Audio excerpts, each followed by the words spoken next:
Chapter 1022. The fat intern had always been unrestrained and liked to joke too much.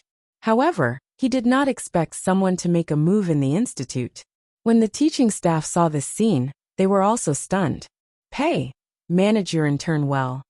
Bei Yunj glanced at him, restrained her aura, and turned to leave. The other girls cheered in their hearts. This damn fatty deserved to be beaten. He liked to make disgusting jokes every day and was so confident. F***CK. Teacher, what kind of background does this woman have? She's too damn arrogant. Before the fat intern could finish speaking, he was stopped by the teaching staff. Shut up. Are you tired of living? How dare you challenge her? In the entire institute, who would dare to make Bei Yunj unhappy?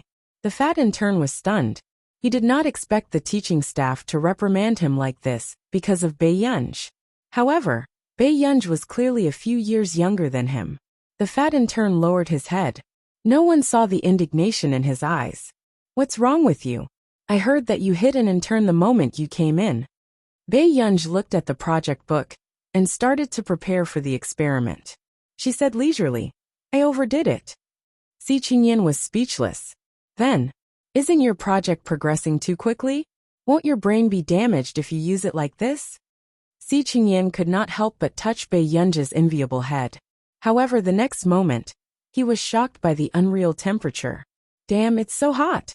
Bei Yunj glanced at him. If there's nothing else, get out. Bei Yunj, have you gone crazy these few days? You're running a high fever, and you're still working on the project. Do you think it's fine even if your brain is damaged? Si Qingyan asked in disbelief. It won't be damaged. Bei Yunj did not even look up. Si Qingyan looked at her for a while, and knew that it was useless to persuade her. So he simply called in front of Bei Yunj. Hello, old master. Do you know how high your precious heir's fever is now? He's still. Suddenly, Bei Yunj snatched Si Qingyan's phone. Are you looking for trouble with me? Master Pei, you're too irritable now. You're even scarier than the first time I saw you. Hearing this, Bei Yunj's eyes flickered. She returned the phone to him and said lightly, sorry. Although Si Qingyan felt that Bei Yunj's temper was definitely not good, it was as if she had taken gunpowder today. Si Qingyan said, I'll take you to the hospital. Bei Yunj hesitated. Can't we find a private doctor? Si Qingyan was speechless. He was really born with a silver spoon in his mouth. At the hospital, Bei Yunj looked at Si Qingyan beside her. Brother Yan, is the new medicine not ready yet? Si Qingyan was stunned. Recently I think I need it. Bei Yunj slowly adjusted his cuffs. Si Qingyan was silent for a moment. Actually, Dr. Cui has also developed. Bei Yunj thought for a moment. Brother Yan, if you don't have any new drugs, can you get me some sleeping pills? Bei Yunj was a typical good-looking person who was easily forgiven for all the bad things she had done. Especially now that she looked sickly. Her skin was sickly pale, and her black hair was hanging down softly. Her phoenix eyes, which were usually lazy, were filled with an unruly and aggressive aura when she raised the tip of her tail. But now she was just looking at him quietly. It gave people the illusion that she was obedient, and their hearts softened. Si Qingyan was speechless. Fortunately, this guy never pretended to be obedient and focused on scientific research. He did not engage in relationships. Otherwise, people would seek revenge every day in the institute. End of chapter. Chapter 1023. Si Qingyan rubbed the hair at the back of his head in frustration. If I give you any medicine, old master will strangle me to death personally. The medicine Bei Yunj used was tested by the higher-ups and confirmed to be safe. However, this was the first time Si Qingyan had seen Bei Yunj's eyes so red, and her lazy expression had a hint of indifference. Then forget it. Before Bei Yunj could finish speaking, Si Qingyan turned around and left quickly. When he returned, Si Qingyan threw the medicine in his hand into Bei Yunj's arms. I asked my friend to prescribe it for you. You're not allergic, are you? Bei Yunj looked at the ingredients and smiled lazily. No thank you, Brother Yan. Si Qingyan was speechless. Alright, he regretted it after doing this. Don't worry, I'll say that I bought it. Bei Yunj put the medicine back into her pocket. Si Qingyan hesitated. Try not to eat it. Compared to the old master, He was more afraid that something would really happen to Bei Yunj. In the wee hours of the morning, after tossing and turning, Bei Yunj went downstairs to pour a glass of water. Sitting on the sofa, Bei Yunj subconsciously glanced at her phone and called Huashidu, but she quickly hung up. At this time, the man might be working. However, she did not expect. Bei Yunj was about to get up when her phone suddenly rang. After picking up the call, it was the man's deep and pleasant voice. There was a magnetic smile in his voice, as if he could calm her down. What's wrong? Can't Union sleep? Bei Yunj licked her red lips. I called the wrong number just now. I can't sleep. There was a low chuckle in the man's voice. It was hopelessly sexy. In the quiet night, everything seemed gentle and explicit. You even bought a gift for Union. What? Bei Yunj asked instinctively. Unexpectedly, a video call suddenly popped up on her phone. After the call was connected, Bei Yunj looked at the dim light on the screen. The man's well-defined hand suddenly took out a red headband from the side. For some reason she had a bad feeling. As expected, when Bei Yunj saw it clearly, she realized that it was a pair of elk antlers. Bei Yunj was speechless. What special fetish did this man have? Huashida glanced at Bei Yunj. The corners of his peach blossom eyes curled up, looking seductive and light. He said naturally, brother likes little bunnies too. Bei Yunj looked up and saw the man's slender and clean hand playing with another white cat ear that had appeared out of nowhere.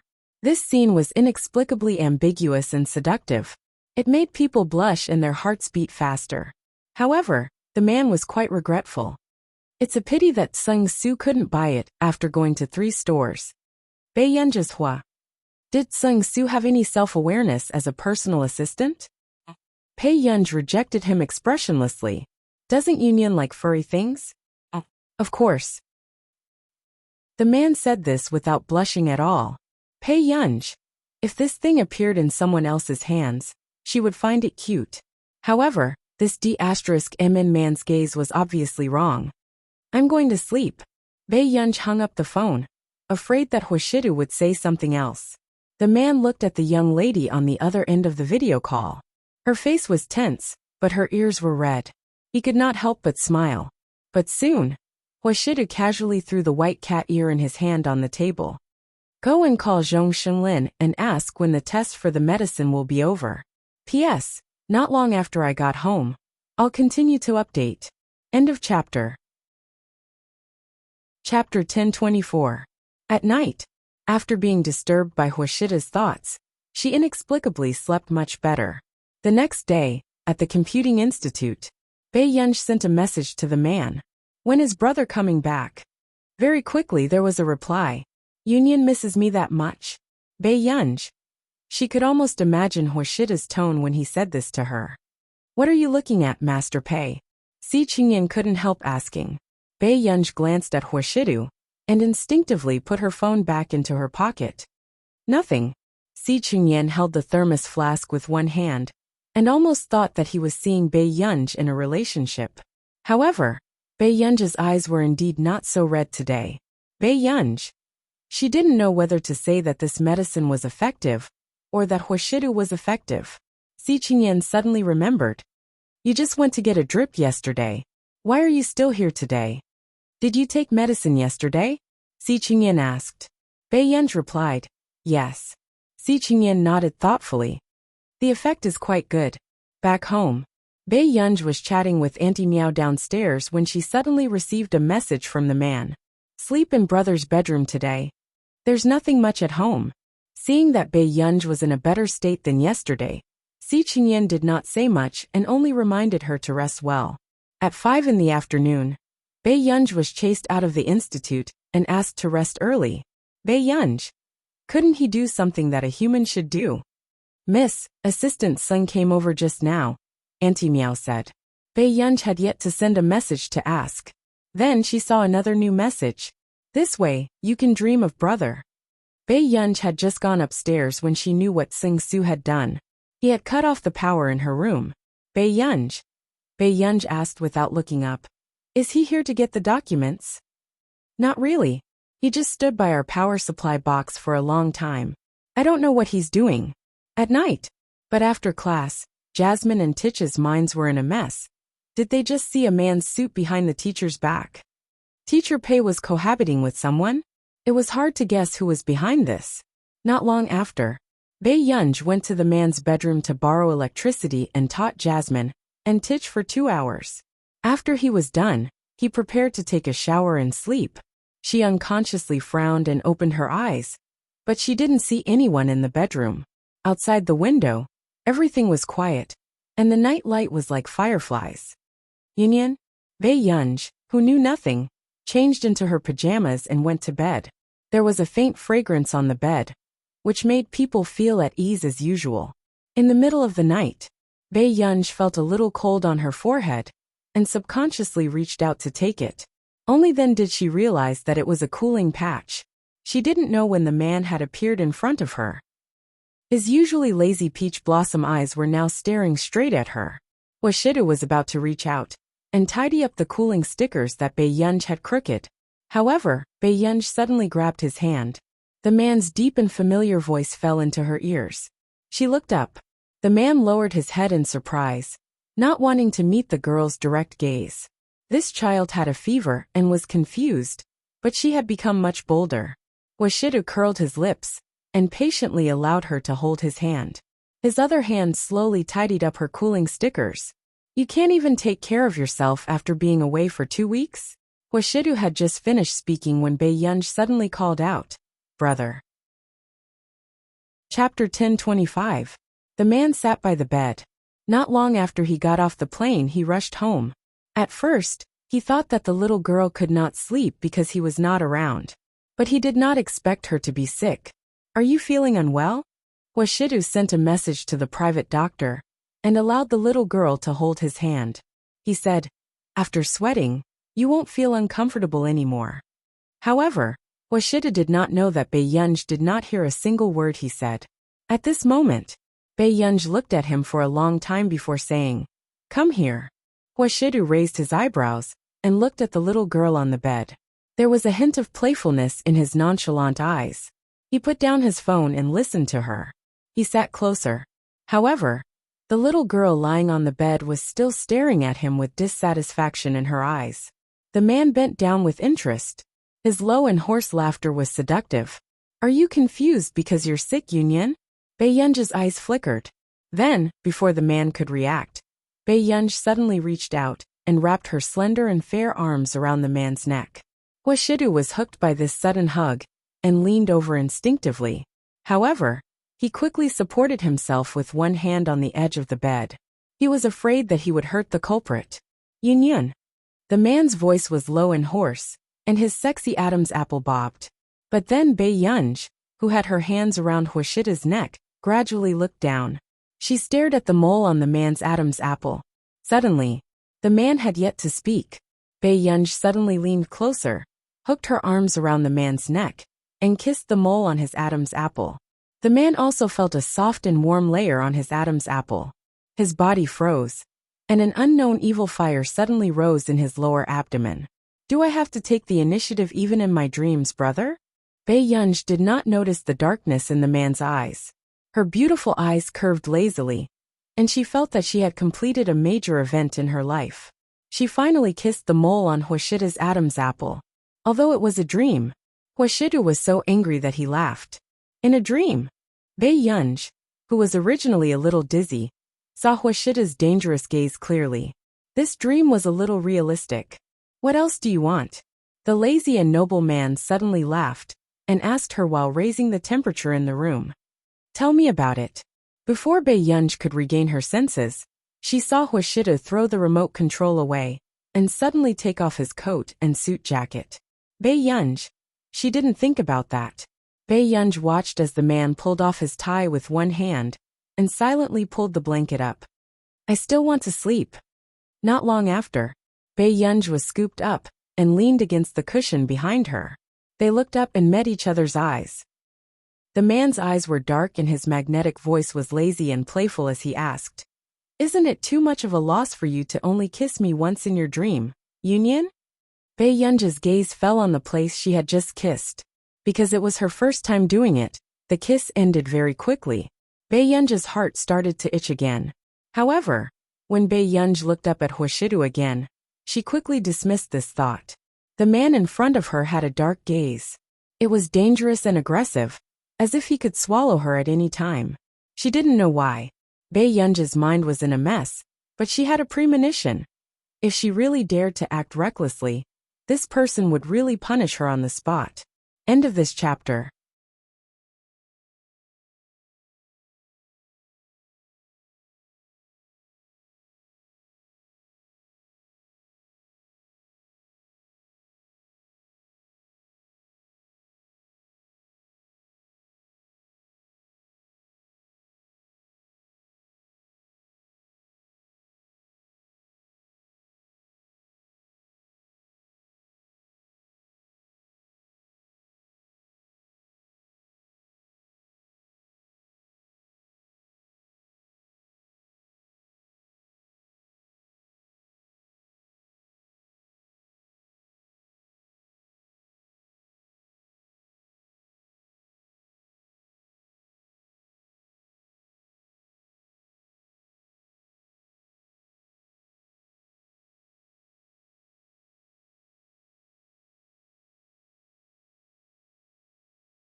Chapter 1026.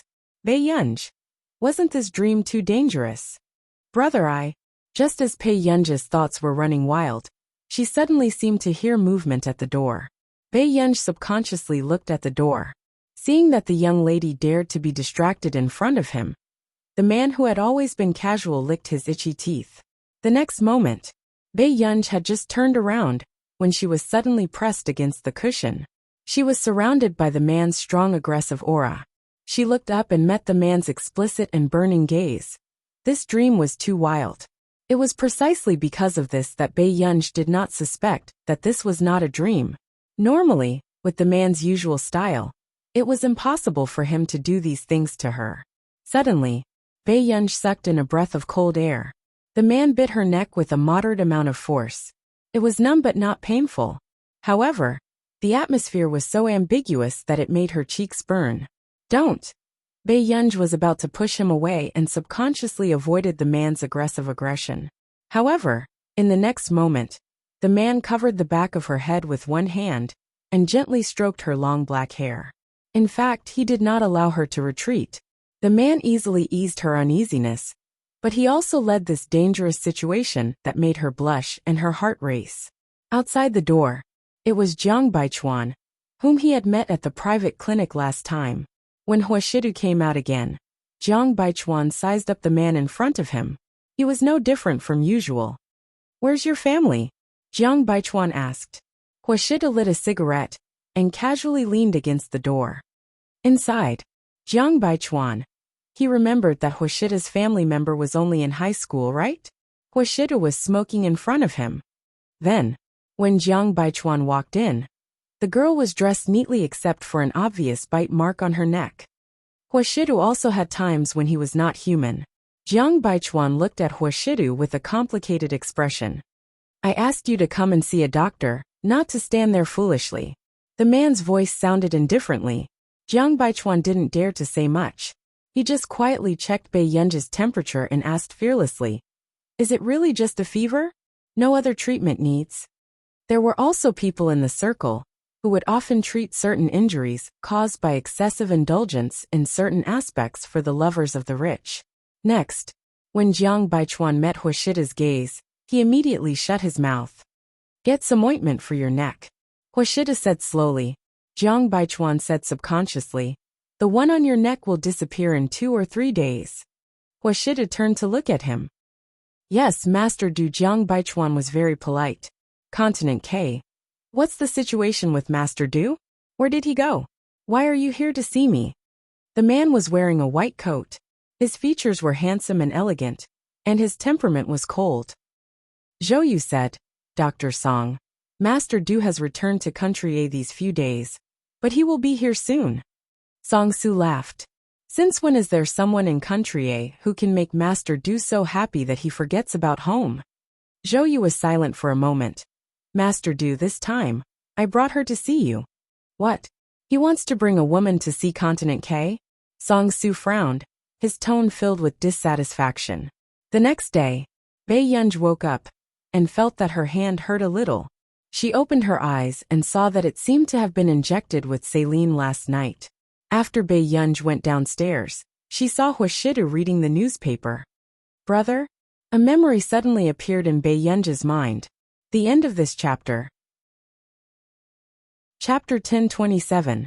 Last night, she seemed to have had a very unruly dream. Bei Yunj thought of the scene where the man turned the tables, and her legs almost went weak. "Let's go downstairs and eat." The man's expression was natural, as if nothing had happened.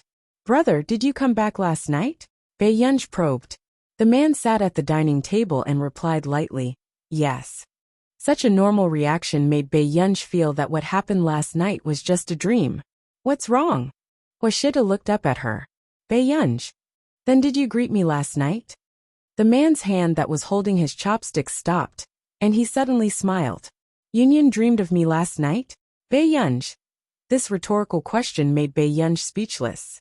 "Last night, I went in to see you." Before Bei Yunj could ask again, the man continued.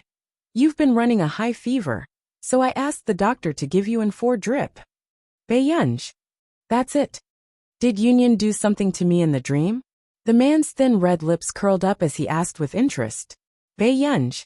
She could not believe that she could be so useless in her dream. After being bitten on the neck by the D***MN man, she begged for mercy.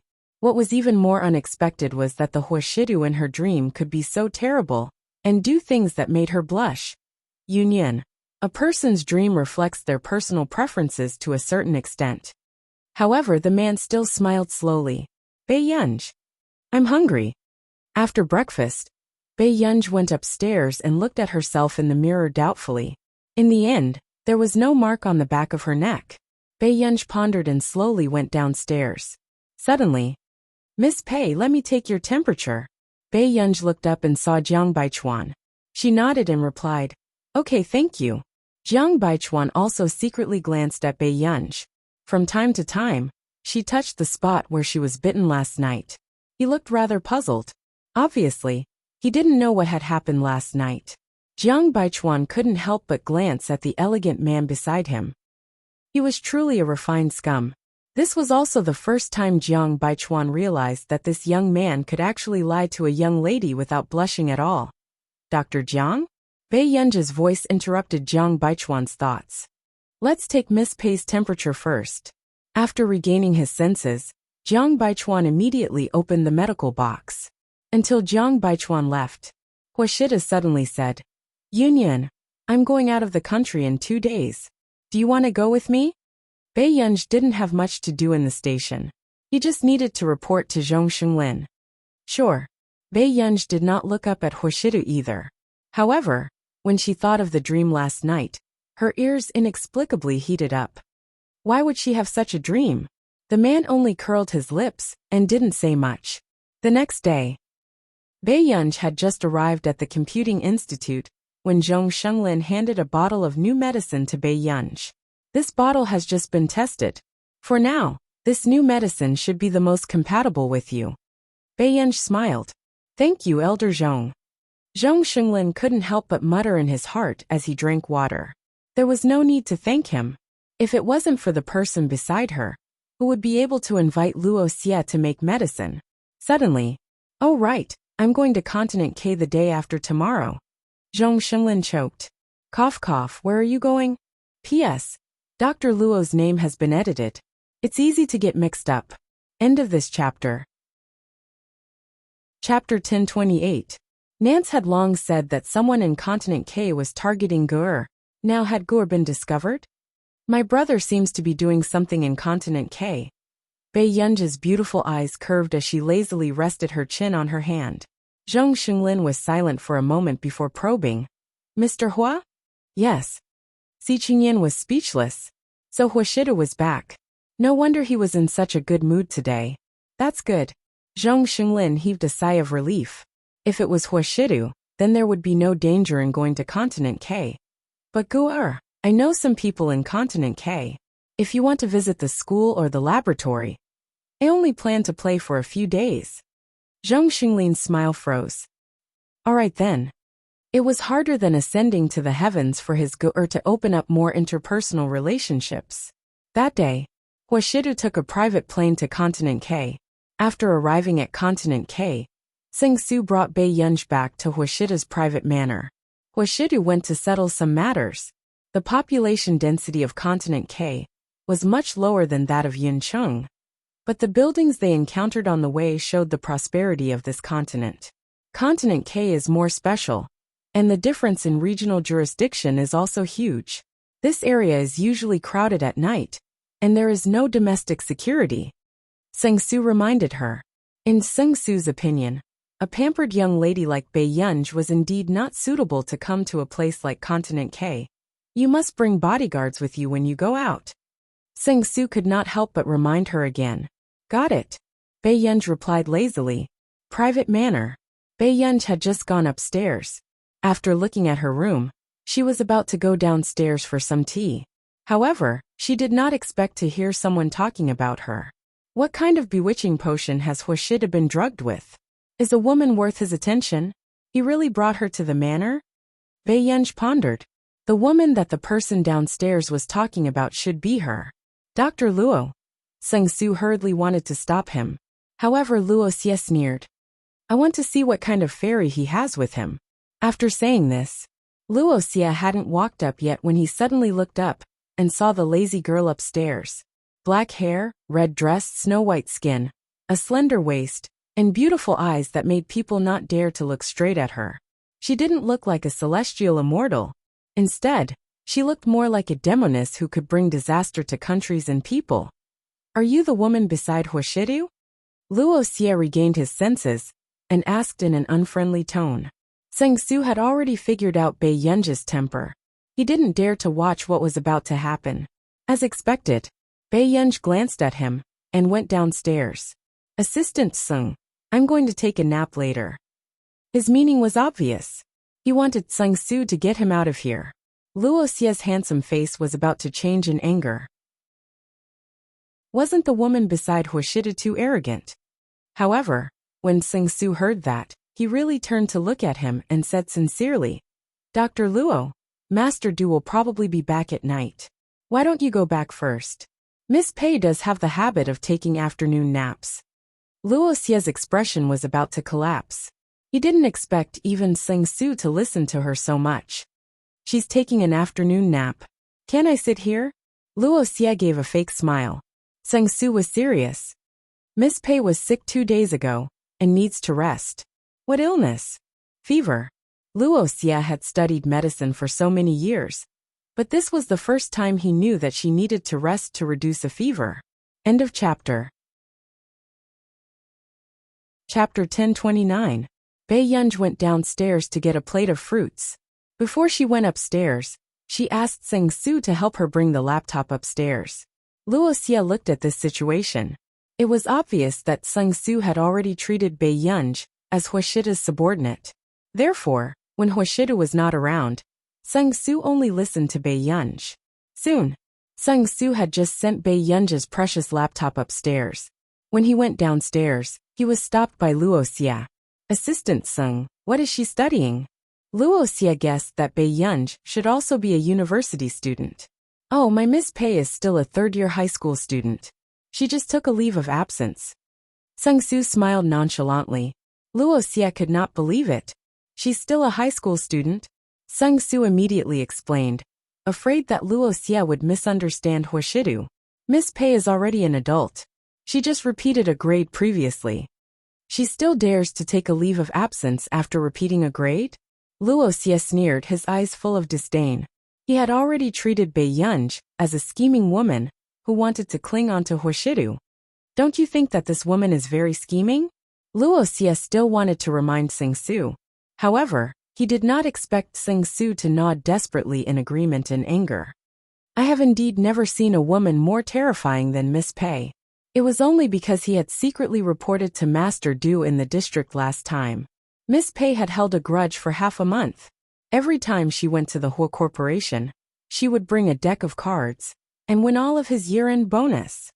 Then do you still think that this woman is compatible with Huashidu? Luo Xie frowned. Sing Su was stunned. If Master Du thinks they are compatible, then they are. Luo Xie's expression was about to crack. An idea flashed in Sing Su's mind. He suddenly grabbed Luo Xie's arm sneakily. Dr. Luo, can you do me a favor? My year-end bonus is in Miss Pei's hands. Luo Xie looked at him sideways and gestured for him to continue. Miss Pei said that as long as I finish her homework, she will return it to me. But mathematics is too difficult. I don't dare to blindly do Miss Pei's homework. Can you do me a favor? Although Sing Su graduated from a famous university, the difficulty of mathematics questions these days were already different from that of his time. When Luo Xie heard this, his face darkened. He immediately called Huashidu. Soon the man's pleasant voice sounded. What's the matter? Master Du. The high school girl beside you even asked your assistant to do her homework. Luo Xie wanted to tell Huashidu that Bei Yunj was arrogant because she was pampered. But in the next moment, Huashidu asked unhurriedly, has Sing Su finished writing? Luo Xie. What the hell? Sing Su's math is not very good. Let Sing Su leave his math homework to Zhou Yu. Huashidu looked at the documents and said slowly, Hongda is quite strict with the quality of the student's homework. Zhou Yu's body trembled. Has the boss become so crazy? He was a high-end talent with a double major in mathematics and finance from Neely University, yet he still had to do high school homework. At this moment, the most unbelievable one was Luo Xie. Huashidu was clearly a person who was self-abiding, polite, and indifferent. It was almost impossible to see him favoring anyone. But now, Huashidu had completely lost his bottom line for a woman. Master Du, are you serious? Luo Xie could not help but ask. In 2 days, she will be doing a checkup in your studio. I hope you can do your best and not make any mistakes. Chapter 1030. Me. Before Luo Xie could say anything, the other party hung up. Not long after, Luo Xie left with a dark expression. Back in the laboratory, a little fatty smiled and said, Boss, you're back. Did you see the forum? I'm not free. Luo Xie's expression was ugly. The little fatty knew that his boss was not satisfied with the woman beside Master Du this time. His boss came back with a dark expression. Something must have happened. He leaned forward sneakily. Boss, the forum said that the Computing Institute won the International Computing Competition. The Computing Institute. Luo Xie's face darkened even more and his gaze was as sharp as a blade. Zheng Kai, this is the first time I've realized that you're not afraid of death. The little fatty trembled and immediately explained. No boss, listen to me. All the semifinals will be included in this international competition. The little fatty hinted crazily. Also, only members under the age of 35 are allowed to participate in the competition. Other than Si Qingyan, who else is under the age of 35 in the Computing Institute? You know, Luo Xie was stunned. You're talking about? That's right. Boss, haven't you liked her for a long time? The little fatty continued to smile obsequiously. How is it, boss? Are you happy? Where is the semifinals? Luo Xie took a deep breath. The gloominess from before had completely disappeared.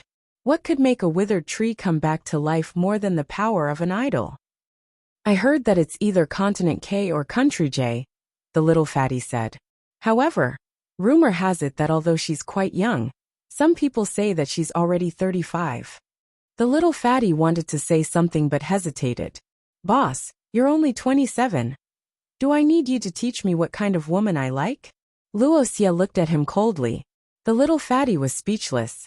After all, Luoxia was the target of countless female researchers in the industry. He didn't know what was wrong with him, but he suddenly liked that person who had never shown her face. He even had to say that he had a very special feeling for her.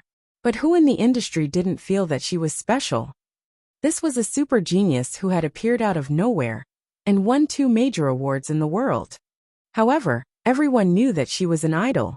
She could only be seen from afar and not blasphemed. Only Luoxia kept thinking that he could become a successful man behind the scenes.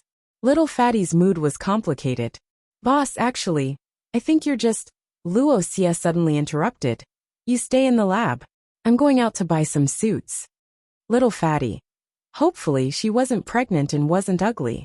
Otherwise, he would be letting down his boss's yearning for love. The next day, in the bedroom, the person who was too lazy to move asked while biting a cherry lazily. Little Greg, when can you feed me cherries? The laptop on the bed that was forced to chat with him automatically turned black. The Gemini system, which had yet to be installed into the robot's body, had learned one of the greatest human skills in the past few days, playing dead. Although it was shameful, it was very useful. Suddenly, there was a knock on the door. Miss Pei. It was Tsing Su's voice.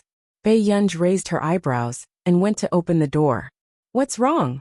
Dr. Luo said that there will be a lecture by a famous computer professor in the K Continent Academy. You should go and take a look. Tsing Su remembered that Bei Yunj was very interested in this aspect. There were talents everywhere in the K Continent Academy. If Miss Pei could make a few friends during this trip, she would definitely benefit. End of chapter. Chapter 1031. Bei Yunj did not say a word.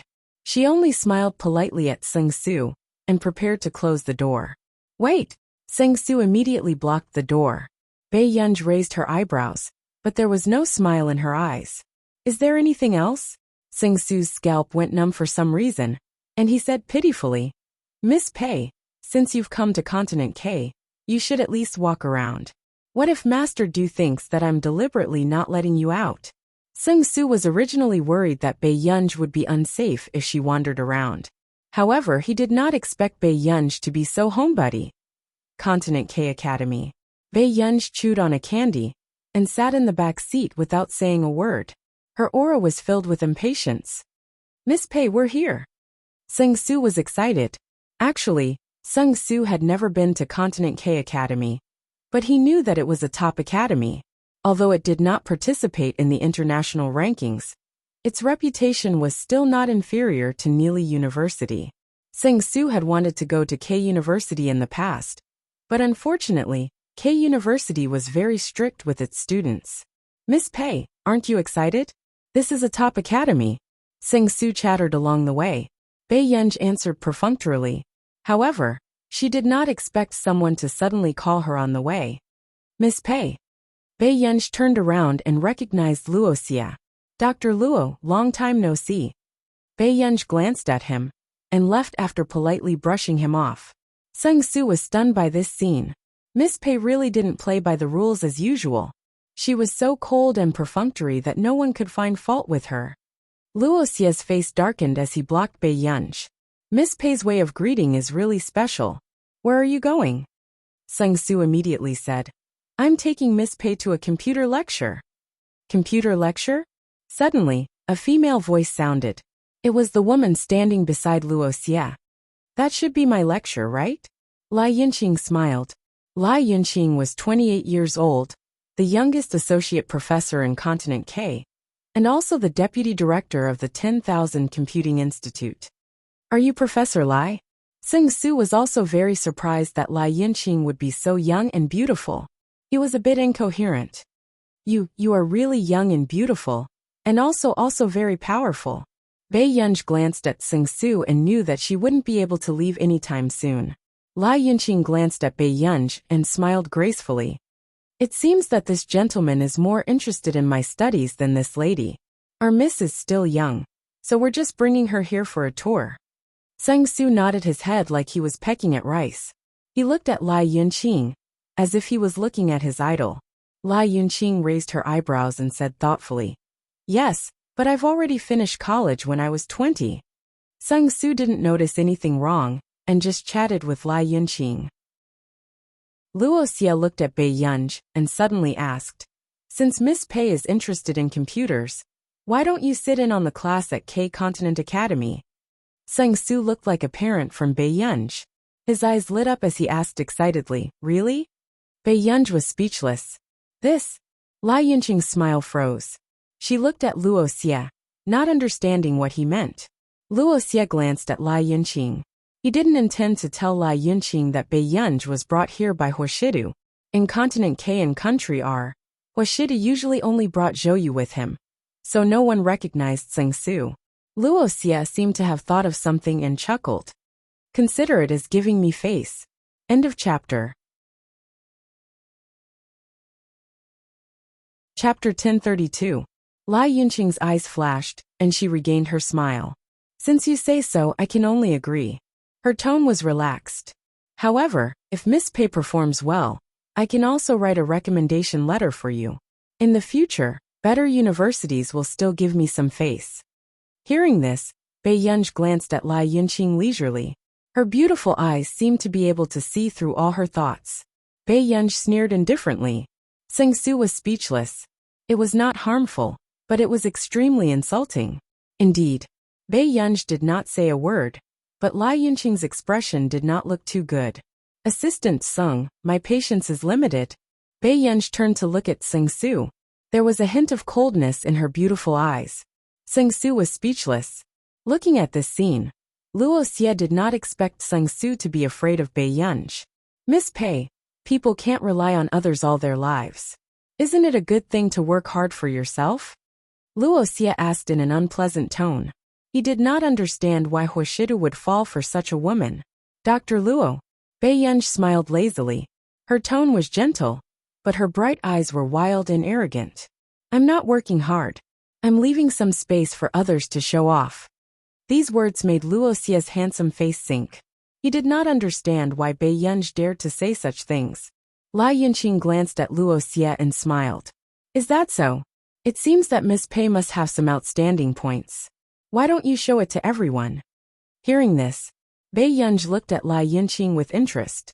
Only animals in heat will constantly show off their advantages. Sang Su was speechless. Luo Xie was speechless. Lai Yunqing's face turned green. Fortunately, not long after, someone urged Lai Yunqing to attend the lecture. In the end, they could only leave on bad terms. At the lecture, in the last row, Sang Su also understood this matter. It was not practical for Bei Yunj to make friends, but it was much easier to make enemies. "Miss Pei, do you have any friends?" Sang Su asked tentatively. Lai Yunqing was such a mature and gentle woman, and she was also a super god. She had enthusiastically said that she wanted to write a recommendation letter for Bei Yunj, but Bei Yunj was unmoved. Bei Yunj's hand froze in the middle of writing the report. However, just as Bei Yunj looked up and was about to speak, Lai Yunqing suddenly said from the stage, "This time, I see that many of you have brought a computer. Let me teach you a little trick to warm up." Lai Yunqing looked at everyone and smiled. Everyone should be interested in deciphering the computer, right? When the students below the stage heard this, they began to discuss excitedly. "Professor Lai, is it difficult to decipher a computer?" Generally, those with strong computer skills would be able to decipher computers. However, the students in the audience were all freshmen, so it was inevitable that they were curious. "It's not that difficult." Lai Yunqing smiled gently. Currently, the best computer defense system is a new product developed by the Higgins Group. Last month, I went to their research team to observe. They are indeed very impressive. The students below the stage started to jeer. "Then the professor will definitely be able to crack it. As long as it is a system made by humans, it is not invulnerable," Lai Yunqing said confidently. Then she raised her voice and asked, "Then, which student is willing to lend me a computer so that I can give everyone a demonstration?" The female student in the last row? Everyone turned their heads, and their eyes fell on Bae-yunj. P.S. Continue tonight. Thank you for your monthly tickets. End of chapter. Chapter 1033. Bae-yunj saved the report and looked at her unhurriedly. Bae-yunj felt Lai Yunqing's gaze lingering on her for a long time. It seemed to have something to do with Luoxia. "Don't worry, I won't destroy your computer. I'm just giving everyone a demonstration." Lai Yunqing smiled and said, "If it's damaged, I'll pay you 3 times the amount. You don't mind, right?" Everyone looked at Professor Lai with eyes full of admiration. After all, she was an associate professor at Continent K's Academy at the age of 28. Sung Su's expression froze when he heard this. Bae-yunj wasn't a kind person. How could she be expected to do good deeds? However, out of his expectation, Bae-yunj chuckled and said leisurely, "I don't mind. I can't stop you from invading the system." Sung Su was speechless. He didn't know why, but he felt that Miss Pei's gentle demeanor made her seem like a bad person.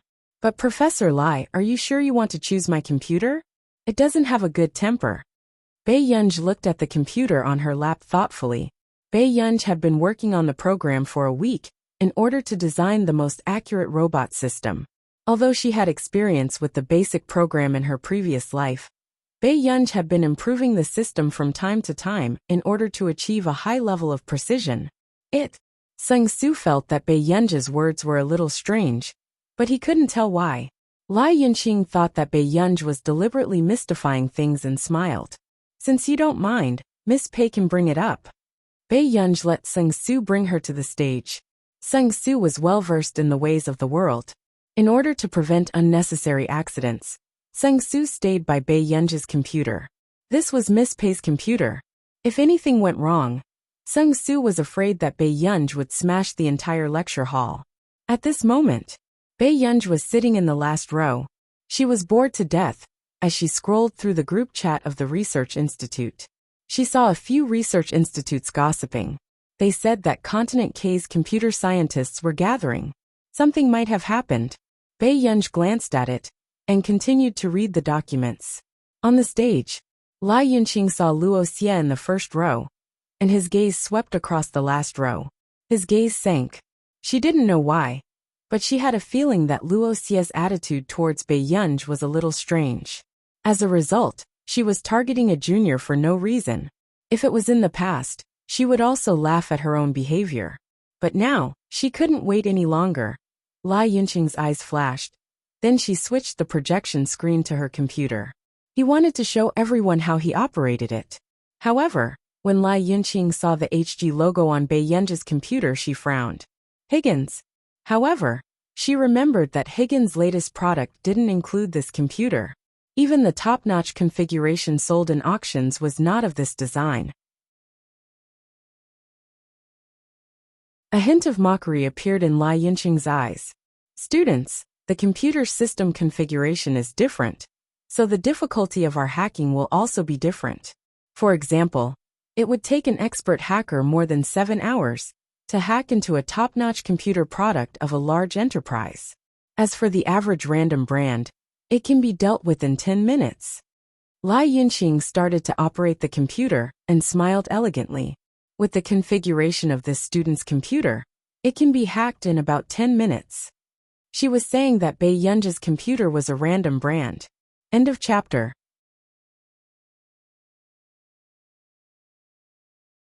Chapter 1034. When Lai Yunqing said this, she did not notice that the red light on the computer beside her had flashed twice. Sung Su heaved a sigh of relief when he saw that Bae-yunj, who was in the last row, did not seem angry. But then, after Lai Yunqing invaded for a few minutes, the confident smile on her face froze. What was going on? She could have succeeded just now. Why couldn't she attack? Lai Yunqing's expression did not change, but her hands sped up. Everyone could see the code appearing crazily on the screen. However, 10 minutes had passed, and Professor Lai still had not attacked this inferior computer. Suddenly, everyone heard the crisp sound of a mechanical system.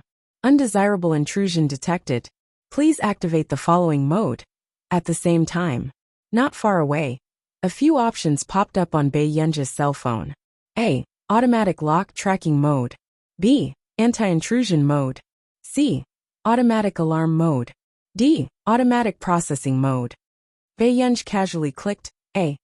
Then, under everyone's horrified gazes, little G's mechanical voice continued to enter their ears. Okay. Automatic processing mode has been selected. Bei Yunji, who had stopped reading the documents, did not understand little G's rebellion. Soon, Bei Yunji suddenly remembered that back then, Si Qingyan had complained that this system was not enough for Bei Yunji, and had taken the initiative to help personalize the system. But now, Bei Yunji had a strong feeling. Although the robot system had a mandatory ban that could stop all system orders. However, once such a ban was issued, the system would return to its factory settings. In other words, everything would be reset. Bei Yunji thought about it, and only planned to watch the show. At the same time, she wanted to understand what Si Qingyan thought of her. The others did not expect to see an artificial intelligence and a computer science professor fight today. Just as Bei Yunji's order was issued, everyone suddenly saw Bei Yunji's computer screen light up, and a series of codes appeared. Then on the big screen, Lai Yunqing's computer screen suddenly turned black. Lai Yunqing's expression changed. What? Her computer had been counterlocked. The students below the stage pointed in disgust. They could not believe that this inferior computer could lock Lai Yunqing's computer without anyone controlling it. However, the lecture was still going on. Lai Yunqing had no choice but to calm down. She bit her lip, looked at Luo Xie below the stage, and continued to control of the computer. A few minutes later, Lai Yunqing's computer suddenly returned to normal. Lai Yunqing heaved a sigh of relief and prepared for the next round of hacking to save face. When Luo Xie saw this scene, he could not help but turn to look at the last row. He only saw Bei Yunji watching with interest, as if she was not worried at all. Just as expected. Suddenly, when the students and professors in the audience saw what happened next, they were so shocked that they were boiling with excitement. Following Lai Yunqing's computer screen, lines of text appeared on the big screen, revealing little Greg's strong resentment. You're the inferior's computer. Your whole family is made of inferior computers. Everyone. This computer must have become a spirit. Bei Yunji. She shouldn't have installed those 27 miniature pinhole cameras.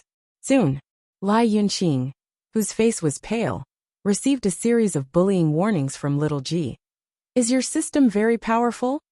Everyone. ? Soon, Lai Yunqing's computer suddenly turned blue. End of chapter.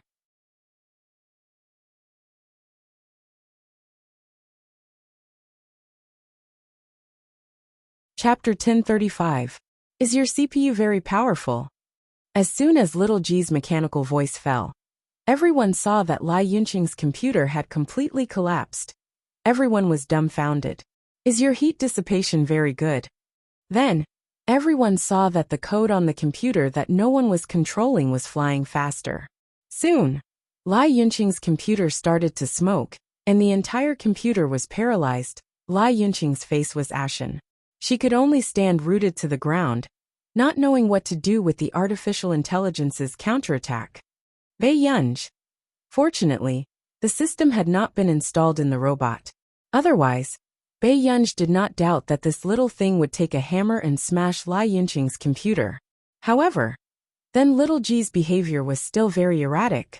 It was unknown which of the 27 cameras was recording Lai Yunqing's dark face. Suddenly, Lai Yunqing's face appeared on the projection screen. Little G's crisp and tender mechanical voice sounded as expected. Excuse me, do you think you're very strong? As soon as she finished speaking, there were a few professors and students with laptops in their hands. Their laptops were coldly turned on the sound effects. The same mechanical voice sounded one after another. Excuse me, do you think you're very strong? Excuse me, do you think you're very strong?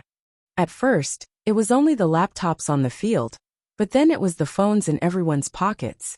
It was still not very harmful, but it was extremely humiliating. Lai Yunqing's face was as black as the bottom of a pot, and her entire body was trembling. The others felt their scalps go numb. This artificial intelligence had become a demon? Sung Su was also terrified. He instinctively stayed away from this computer that had become a demon. Miss Pei was not to be trifled with, and neither was Miss Pei's computer. Bei Yunj felt that something was wrong. Her eyebrows twitched, and she stood up in time to walk to the podium. Little G stopped the command. As soon as Bei Yunj's voice was recognized, Little G suddenly became obedient. Roger that, master. Moi, master, Bei Yunj. What did Si Qingyan mean by this setting? At this moment, everyone else's computers and phones returned to normal, as if it was just a dream. However, everyone broke out in a cold sweat. They knew that the scene just now was real. Bei Yunj turned to look at Lai Yunqing's broken computer and raised her eyebrows. I'm sorry. I told you that it has a bad temper. I'll pay you back 3 times the price. Everyone.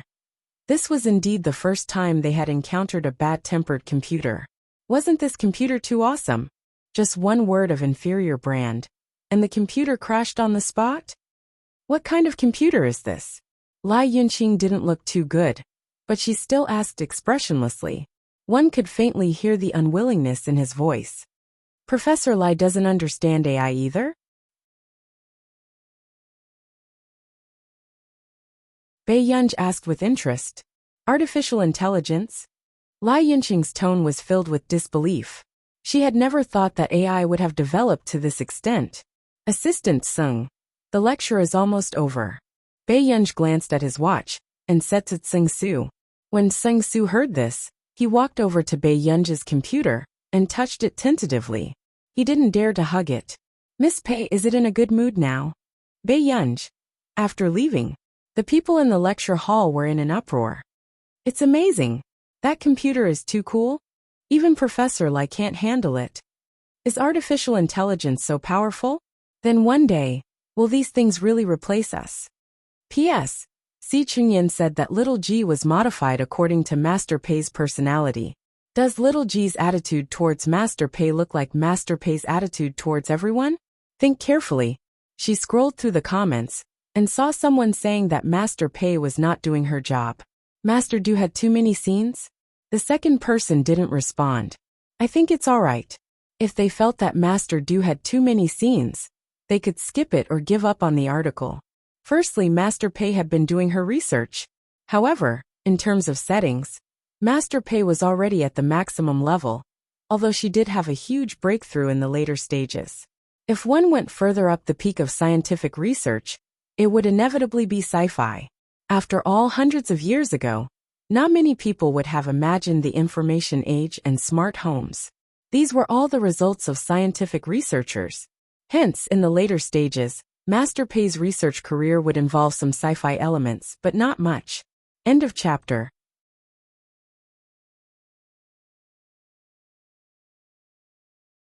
Chapter 1036. That's impossible. Why is it impossible? Look, even Professor Lai lost to this computer. Many students were talking about it, making Lai Yunqing's face turn pale. On the way, Sung Su sighed. Miss Pei, your computer is so similar to your temper. Bei Yunj was speechless suddenly. Bei Yunj was about to get into the car when Sung Su carefully held the computer in his arms, and a mechanical voice sounded. Bad intrusion detected. Target intercepted. Bei Yunj's eyes flickered. If it was a normal intrusion, Little G would ask her how to deal with it. Only when it was a dangerous intrusion would Little G automatically intercept the intrusion. Sung Su was so frightened by Little G's sudden voice that his hands almost trembled. Bei Yunj's voice was cold. Find out the reason.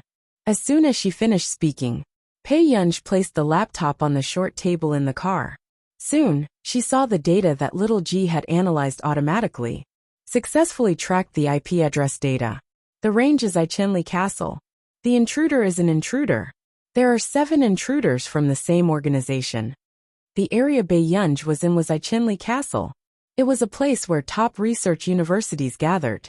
The organization behind the attack on such an area probably had an ulterior motive. Miss Pei, what's going on? Sung Su was stunned. He had a feeling that Miss Pei was more powerful than he had imagined. Where's Luoxia? Call Luoxia, or Lai Yunqing over. After Bei Yunj finished speaking, Sing Su hurriedly ran off to call them. At this moment, Bei Yunj called Zhong Xinglin. Hello Gua. How's Continent K? Are you having fun? Zhong Xinglin asked with a smile. Old master, someone is infiltrating Ichinli Castle in Continent K. Has the Academy of Continent K done any major research recently? Zhong Xinglin's smile froze when he heard Bei Yunj's question. What? How did you know? I was wandering around the Academy of Continent K, and they targeted me. Bei Yunj said slowly. She had seen similar things in her previous life. Most people might find it unbelievable. But Bei Yunj knew very well that every major research by researchers would attract attention and danger from all over the world. Zhong Xinglin did not expect Bei Yunj to be involved in such a thing. He massaged the space between his eyebrows. I heard that the investigation in Continent K has been very strict recently. It seems like something is going to happen. They're still gathering top computational technology researchers to prepare for a meeting. Nothing in the industry could be hidden from them, who had been in the industry for decades. It was just that there were some things that everyone was used to turning a blind eye to for peace and quiet. Guer, you're not planning to interfere in this matter, are you? Zhong Xinglin was somewhat worried. Old master, if their major research is about genetic data, microbial experiments, and so on. Are you really going to let me go? Bei Yunj asked with great interest. Zhong Xinglin was speechless. Bei Yunj seemed to be an indifferent person. But ever since Ming Liang held her hand and entered the laboratory in her previous life, Bei Yunj understood the responsibility of a researcher better than anyone else. Most of the panic in the world came from battles. And the most fatal battle of all mankind might just be a single genetic data leak. Not long after, Zhong Xinglin called and confirmed that a professor in the Academy of Continent K had made a major breakthrough in genetics. Bei Yunj's eyes darkened. She closed the car door and typed on the keyboard. End of chapter. Chapter 1037. Not long after, Bei Yunj entered the K Continent Academy's website. Old master, does the K Continent Academy have any security alarms? Bei Yunj asked. Zhong Xinglin was stunned. You went in just like that. To be honest, even he felt his scalp go numb when he heard Bei Yunj's hacking speed. That was too fast. How could the K Continent Academy's security system be like a piece of tofu to Bei Yunj? Was it just a piece of tofu? Yeah. I remember that when K University's system was hacked more than 10 years ago, there was an alarm system that would go off. But this time, the hacker must have a good understanding of K University, so they might not trigger the alarm. Bei Yunj thought for a moment before the corners of her lips suddenly curled up into a casual and unrestrained smile. They won't, but I will. Zhong Xinglin had a bad feeling. A few minutes later, Bei Yunj's fingers moved even faster on the keyboard and hacked the entire system. In an instant, Bei Yunj accurately triggered the alarm system. A beam of light shot out from the top of a tall tower not far away and circled around the school. The alarm went off. Everyone in the K Continent Academy noticed it. Someone was hacking their school's system. On the other side of Fort Aikenley, 7 people were still hacking. Boss, the K Continent Academy isn't that powerful. We've been hacking for so long, but no one noticed us. Someone couldn't help but say smugly. That person smirked. Don't be careless. Let's get the thing first. Once we're done, we'll throw a celebration party. What's wrong with that? The K Continent Academy is just a bunch of good-looking but useless idiots. The rest of us can't even compare to them. Brothers, let's just get this over with. The other person's tone was sarcastic, and his eyes showed that he was determined to win. After all, this was a meticulous plan. They didn't think there was any possibility of failure. However, the moment he said that, their computer screens suddenly showed that the system had crashed. They didn't even have time to hide their smiles before their eyes widened in shock. Who hacked the K Continent Academy system? K Continent Academy's security system was created by a top hacker in the early years. Even if it was them, they would only dare to invade the loopholes of the K Continent Academy. But now, someone had actually hacked the entire system? The 7 of them were stunned at first. They couldn't figure out which immortal had done this. However, the sudden sound of the alarm made them lose the mood to continue thinking. The leader of the group of 7 stood up abruptly. "Didn't I tell you? They have an alarm, and told you not to trigger it." "Who triggered the alarm?" The pale-skinned young man roared in a hoarse voice, as if he was gnashing his teeth. The people from K-Continent Academy had long been on guard against them. Once the alarm went off, their chances of success would drop by at least half. "I didn't trigger the alarm." "Me neither."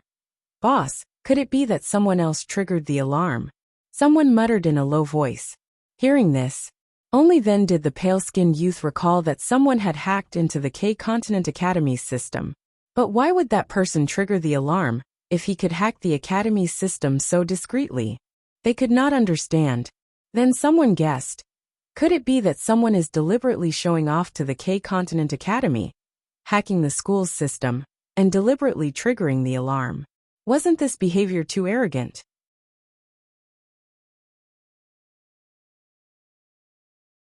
Chapter 1038. But why did it have to be at this time? All of a sudden, they had a bold idea.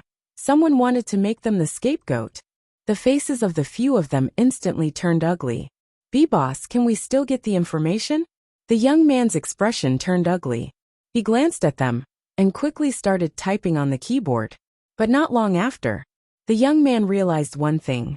His location had been counter-tracked. In an instant, the young man's expression darkened. This was also the first time he realized that there was actually someone who could suppress him to the point that he had no room to fight back in this aspect. He couldn't stop the other party's intrusion at all. If this continued, they would definitely be exposed. "Retreat!" The young man gritted his teeth and said unwillingly. The others heard this and felt their scalps tingle. Who was this person who could force their boss to retreat? At the same time, Bei Yunj was still holding a candy wrapper in her hand. She leaned against the back seat with interest and slowly checked the other party's computer. Those who didn't know better would think that she was browsing through her own documents. Bei Yunj didn't intend to track the other party's location. She flipped through the documents and turned off the computer after confirming that the other party hadn't achieved his goal. At this moment, someone knocked on the car window. Bei Yunj had just opened the car door when she heard Seng Su say, "Miss Pei, Dr. Luo is here. Why are you looking for me?" Luo Xie's tone was cold, and his expression looked as if someone owed him a few hundred yuan. Bei Yunj looked up at Luo Xie and smiled lazily. "Dr. Luo, is there a bar near the K-Continent Academy?" Luo Xie couldn't hold back his expression. Seng Su's smile froze. Miss Pei looked so serious just now. He thought that she had something important to ask Dr. Luo. In the end, she just wanted to ask Dr. Luo where a bar was. Miss Pei." Seng Su was on the verge of tears. If Master Du knew that Miss Pei went to a bar, his year-end bonus for the next few years would be gone. Luo Xie's expression was gloomy as he said word by word, "Hopeless." As soon as he finished speaking, Lai Yunqing walked to Luo Xie's side and said gently, "Luo Xie, accompany me to the conference room. Something happened in the hospital." Luo Xie suppressed his anger and took a deep breath. "Okay." After that, Luo Xie glanced at Bei Yunj and chuckled. "Miss Pei, see you tomorrow." Bei Yunj raised her eyebrows. She still didn't understand what Luo Xie meant. In the conference hall, when Luo Xie and Lai Yunqing arrived, they found that the atmosphere was heavy. Many people were computer experts. "Professor Lai, please take a seat." The dean rubbed his forehead. His scalp still felt numb when he thought about what had just happened. Something very serious happened today. I'm sure everyone can guess what it is. He took a deep breath. Someone hacked our system. Hearing this, the people in the seats were like ants on a hot pan, discussing animatedly. Not long after, someone said, "Dean, since you've asked us to do this, of course we want to help." But there was actually someone who could hack into the K-Continent Academy's system. This is too ridiculous. This person is definitely not simple. Someone immediately chimed in. Yeah, this system was created by the first Bisaka Prize winner, Hesselink. After so many years, who can surpass him? P.S. At least 4 chapters today. Also, Old Sue has been sending you red packets for a week. End of chapter.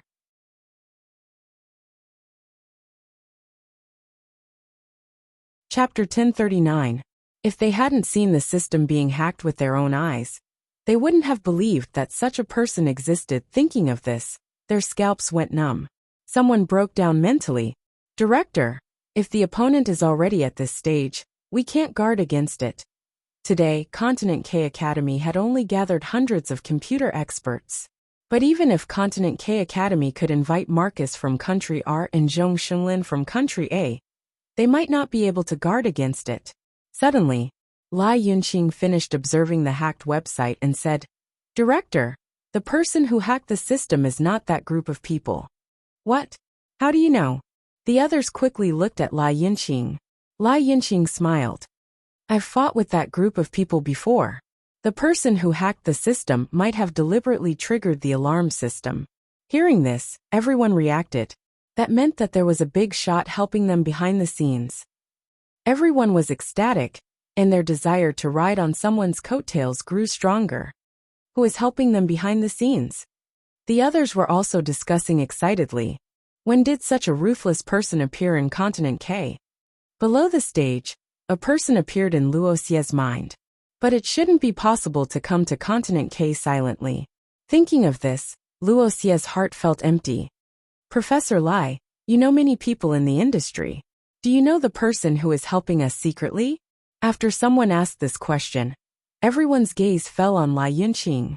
Lai Yunqing smiled. Senior helping us secretly means that he doesn't want to show his face. However, I know that Mr. Nancy from Country R has recently come to Continent K. Mr. Nancy? The founder of Higgins? Instantly, the crowd was in an uproar. They looked at Lai Yunqing with even more envy. Lai Yunqing was too lucky. She even knew a retired top big shot like Nancy? That's right. I had the opportunity to meet Mr. Nancy before. My father is his student. This time, I can try to contact Mr. Nancy. Lai Yunqing smiled faintly. Mr. Nancy should be able to help us. Hearing this, everyone looked at Lai Yunqing with more admiration and envy. Lai Yunqing was also used to such a halo. She subconsciously looked at the absent-minded Luo Xie and couldn't help but smile. Inside the manor, Bei Yunj had just returned home when she received a phone call. Max, where are you now? The caller was K, the founder of the chaos. What happened? Bei Yunj asked lazily. Are you in Continent K? Something strange happened in K Continent today. Someone hacked into the K Continent Academy's system. K was shocked. Bei Yunj couldn't help but ask, can't I? This is a system created by the first Busaka Prize winner, Hesselink. For so many years, no one dared to challenge him. After saying that, K sighed inexplicably. Okay, I got it. Then it shouldn't be you. I thought you were in cahoots with the terrorists and wanted to persuade you to turn back. Bei Yunj. If there's nothing else, I'm hanging up. Wait. Before K could finish, Bei Yunj hung up. K.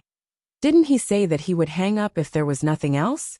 Meanwhile, Bei Yunj turned her head, thinking that the footsteps just now were because someone had returned.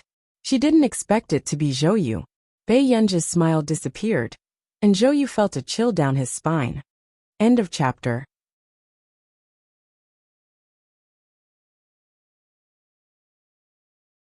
Chapter 1040. Miss Pei. Zhou had been in Continent K for so many years. Other than Huashidu, Bei Yunj was the first person who gave him a strong sense of oppression. Where is my brother? Bei Yunj's voice was clear. When Huashidu was not around, it sounded cold. Zhou said, Master Du will be back later today.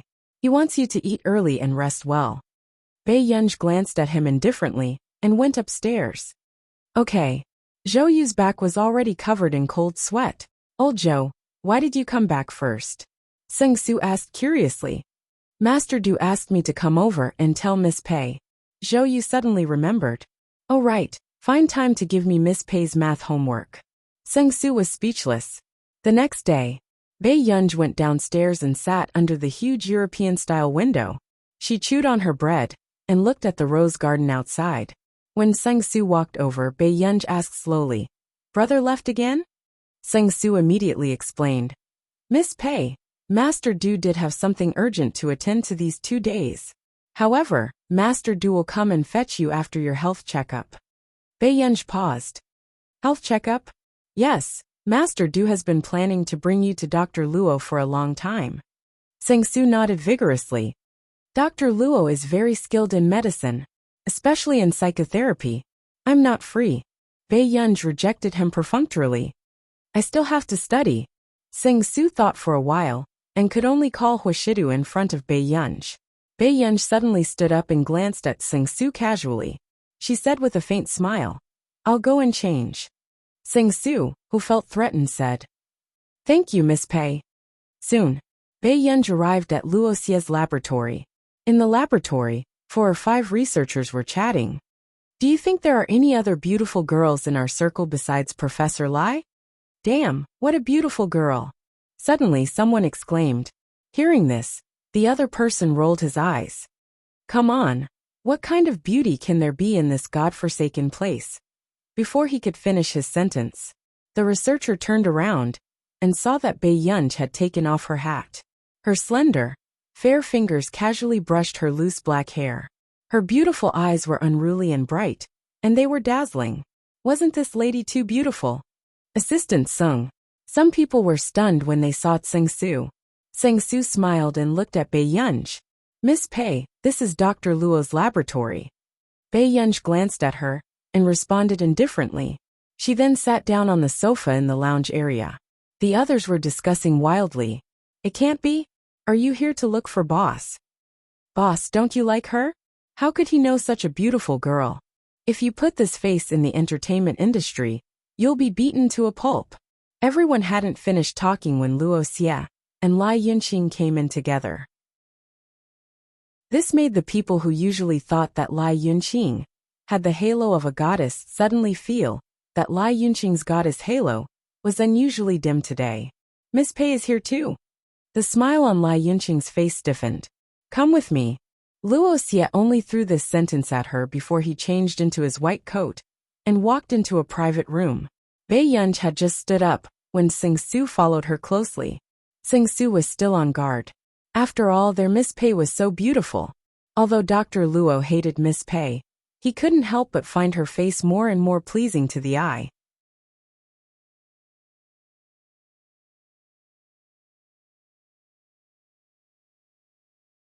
Chapter 1041.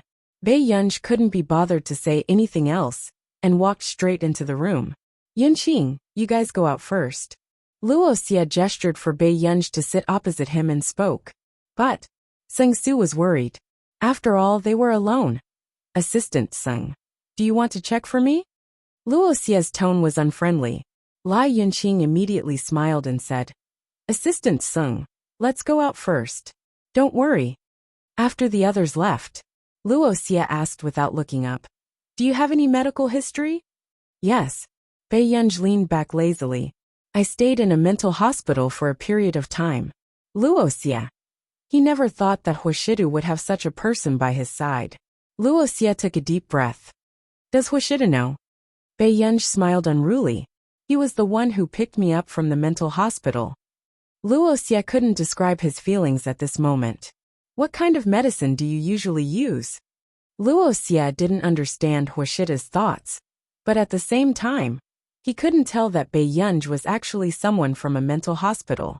"Dr. Luo, tell me how much it costs to end this conversation," Bei Yunj said unhurriedly. These words made Luo Xie's thoughts stop for a few seconds. He smiled slightly. "Do I lack money? Your medical equipment should have been used for a long time, right? Our nation's Medical Research Institute has produced a batch of new medical equipment in batches." This stunned Luo Xie for a moment. Of course, he knew that the medical equipment of our nation's Medical Research Institute was developed by them. However, because it wasn't widely available on the market, he couldn't get those equipment for the time being. "Miss Pei, is your channel really your own channel?" Luo Xie's tone couldn't hide the sarcasm. He was certain that she wanted Huashidu to help. Bei Yunj only glanced at him leisurely. If Dr. Luo wants it, you have to listen to me.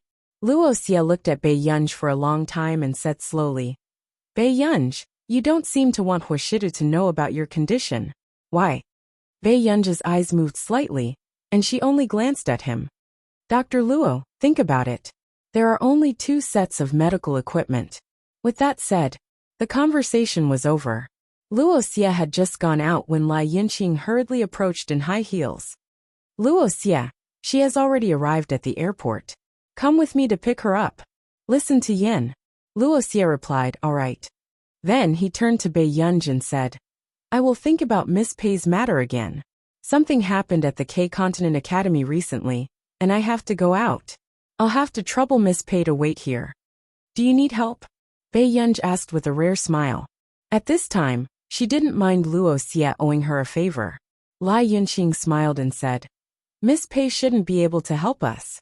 This time, we are going to pick up an important person. He doesn't like insignificant people.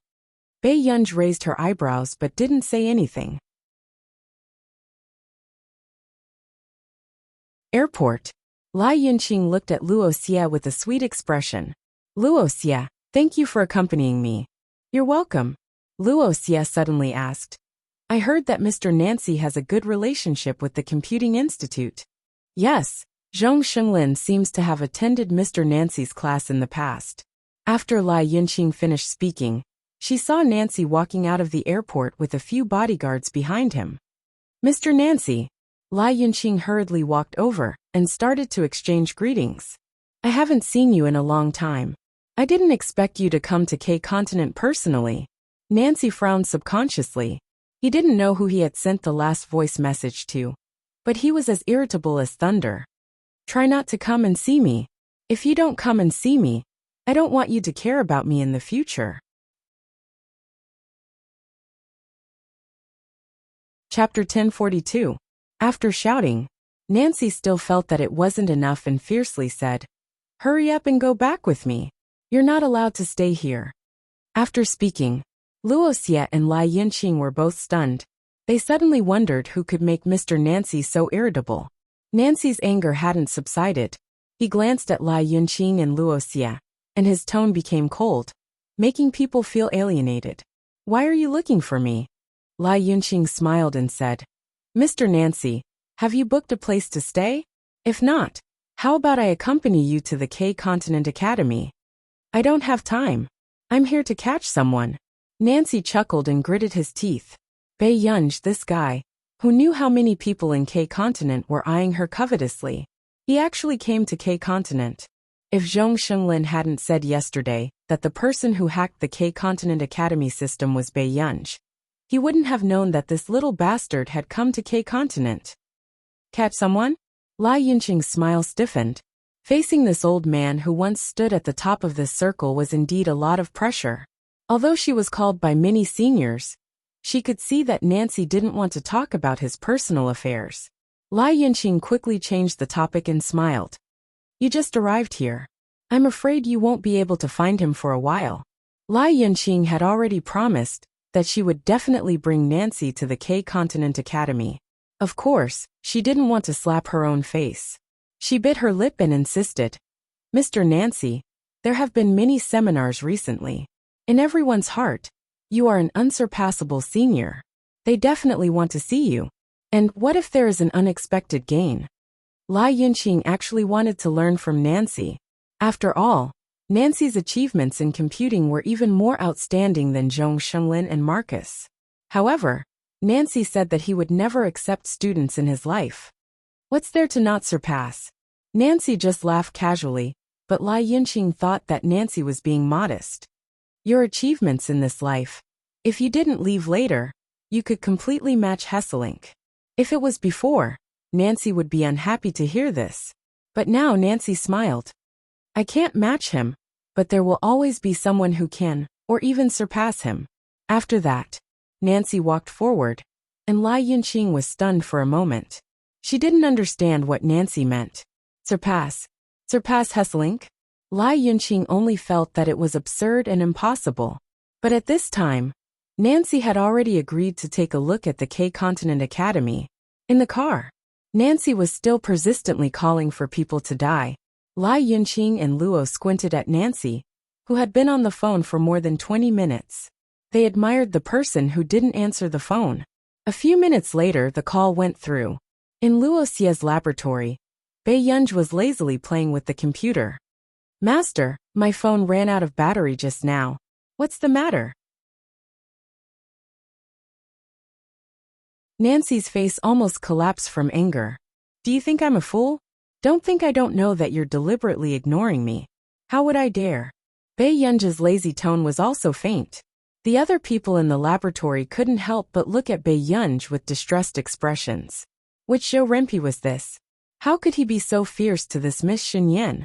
Nancy was still angry. He smiled faintly. "You don't dare? I'm at the K-Continent Academy now. If you don't come to pick me up later, I won't leave. I'll go on a hunger strike here." Bei Yunj. End of chapter.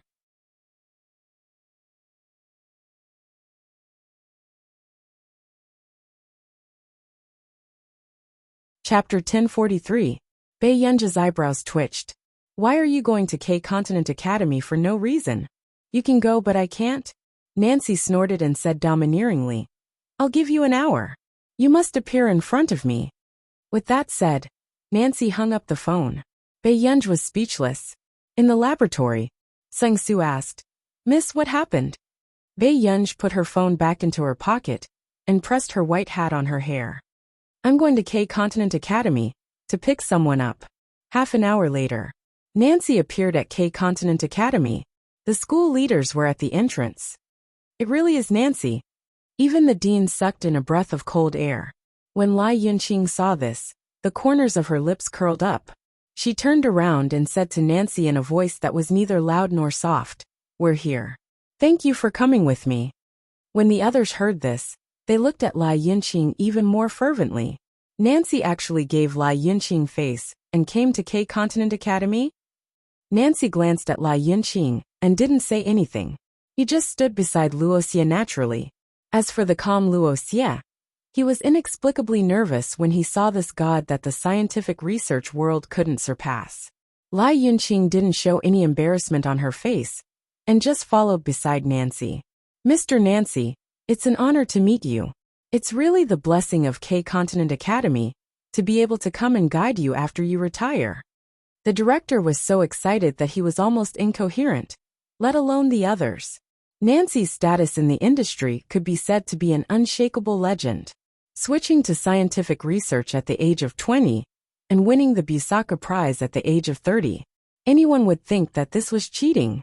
Nancy frowned and glanced at him indifferently. "Director, you're too polite. I'm just taking a look around." "Then come with me to the office first. I've already prepared afternoon tea." Nancy's face was expressionless, but he soon nodded. He was indeed tired from rushing from Neely to Yuncheng, and then to K-Continent. "The rest of you, go to the conference room and wait," the director said happily. When everyone heard this, they couldn't help but discuss after the director and the others left. Was it really Lai Yunqing who invited him? Then her connections are too terrifying. Otherwise, how could it be you? Lai Yunqing is really a goddess. If I was so familiar with Mr. Nancy, I would have taken it out to show off. But what about her? He was humble and low-key, and didn't say anything. Exactly. If I can get acquainted with Mr. Nancy, I can brag about it for the rest of my life. Yunqing, thank you for bringing Mr. Nancy here. The dean's tone was amiable. "It's nothing. It's what I should do." Lai Yunqing chuckled. "Besides, Grandpa Nancy is actually very easy to talk to. Isn't it because you have a good relationship? Mr. Nancy gave you face." The dean continued. "Yunqing, if I can get Mr. Nancy to help us, we can only rely on you." "But," Lai Yunqing's smile froze as she hesitated. "No buts. Only you can say that in front of Nancy." Lai Yunqing could only agree to try. After all, even if Nancy didn't give her face, she wouldn't give anyone else face either. A short while later, Lai Yunqing walked in front of Nancy with a troubled expression. "Actually, Mr. Nancy, I'm looking for you this time to ask for help. Our Academy K has been targeted by criminals. Last time, someone deliberately hacked the system, Nancy quickly looked up at her with a cold gaze. Deliberately hacked the system? Lai Yunqing realized that she had said something wrong, but still forced a smile. You can't be using the Academy case system to practice, right? Nancy's voice was even colder, and his tone was sarcastic. Don't you know that I don't like to meddle in other people's business? When he left this circle, he was completely disappointed with it. Now that he looked at it, it hadn't changed at all. If he didn't know that it was Bei Yunj who did it, he would have believed her. Lai Yunqing's face stiffened. She didn't expect Nancy to reject her so directly. If you're looking for me for this purpose, I can leave now. Nancy's tone was cold. Lai Yunqing immediately panicked. I'm sorry, I didn't know that you don't like to meddle in other people's business. Nancy only glanced at Lai Yunqing. Although he didn't say anything, it didn't mean that he didn't know what this girl was thinking. He just turned a blind eye. There was no need to embarrass the younger generation. Outside the door. How was it? Did Mr. Nancy agree? The dean asked agitatedly. Lai Yunqing hid the embarrassed expression on her face and shook her head again. The corners of her mouth curled into a helpless arc. Dean, it's not like you don't know Grandpa Nancy's temper. No matter who tries to persuade him, it won't work. When the dean heard this, his body froze. Then what should we do? Dean, it's not easy for Grandpa Nancy to come here. Lai Yunqing sighed helplessly. At the same time, Bei Yunj had just arrived at the entrance of the Academy K when she called Nancy, wanting to ask him to come out. Unexpectedly, Nancy insisted that she go in to look for him. Miss Pei, doesn't the person you want to pick up want to come out? Sing Su couldn't help but ask. Bei Yunj sneered lazily. I'm going in to pick him up. The old master has a bad temper. When he heard this, Sung Su also guessed who the old master Bei Yunj was talking about was. Don't tell me there's some random people from the outside world? But he didn't expect. Bei Yunj walked all the way to the conference room. When she opened the door, there were many well-known researchers who looked familiar. Bei Yunj's eyelids twitched. Before she could say a word, the door automatically closed. But when she turned around, she didn't expect to see Lai Yunqing. Lai Yunqing saw Bei Yunj at this juncture and smiled insincerely. Miss Pei, you seem to like squeezing into other people's circle. But this circle is different. If you want to step into it, you have to be strong. The sarcasm in her words was obvious. Bei Yunj chuckled softly. Why? Have you fixed the lighthouse alarm line last night? Lai Yunqing's face turned red, and her eyes shot out fierceness. Bei Yunj's words were a slap to the Academy K's face. But the next moment, before Lai Yunqing could speak, Luo Xie opened the door. He asked, Bei Yunj, what are you doing here? Bei Yunj thought for a moment and glanced at them. I heard that Nancy is here. When they heard this, they immediately understood who Bei Yunj was here for. She was really well informed. Lai Yunqing's eyes were filled with sarcasm. She laughed softly. Miss Pei, do you have any relationship with Old Master Nancy? Old Master Nancy will come down to discuss the gathering later. If Miss Pei has nothing else to do, why don't you wait outside? But just as she finished speaking, a voice sounded behind her. Why are you gathered at the door? The person who spoke was the dean, and the person beside him was Nancy. End of chapter.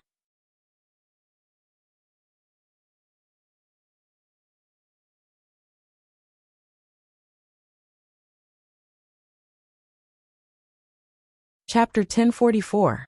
Lai Yunqing's face froze, but she quickly smiled. Nothing, we're discussing something. Bei Yunj glanced at Nancy and was about to speak, but Nancy spoke first. Yo, where did this student come from? Bei Yunj was speechless. What a drama queen. In the hall. Lai Yunqing's eyes showed a hint of mockery, but the dean was a little puzzled. Given Nancy's character, if she really did not know him, she would not speak. However, suddenly, a girl ran down the corridor and bumped into Sing Su. The dean reprimanded her. What's wrong with you? Why are you running around the corridor? If she bumped into Nancy, there would be trouble. The girl looked up and her face was full of tears. I am sorry. Lai Yunqing frowned. Valerie, aren't you in class? Valerie was the newly hired teaching assistant of Continent K Academy. She was an intern in our nation's computing institute and taught Lai Yunqing's younger brother's class. Professor Lai. Valerie was very pretty, and she cried like a pear blossom. Please help me change classes. I really can't take your brother anymore. Valerie, you have to remember your place. Do you think you can change the rules of the academy just because you want to? Lai Yunqing's voice was cold. The dean more or less understood what was going on. Lai Yunqing had a younger brother, who seemed to have been found 2 years ago. Because of his high IQ, he was highly valued by the Lai family.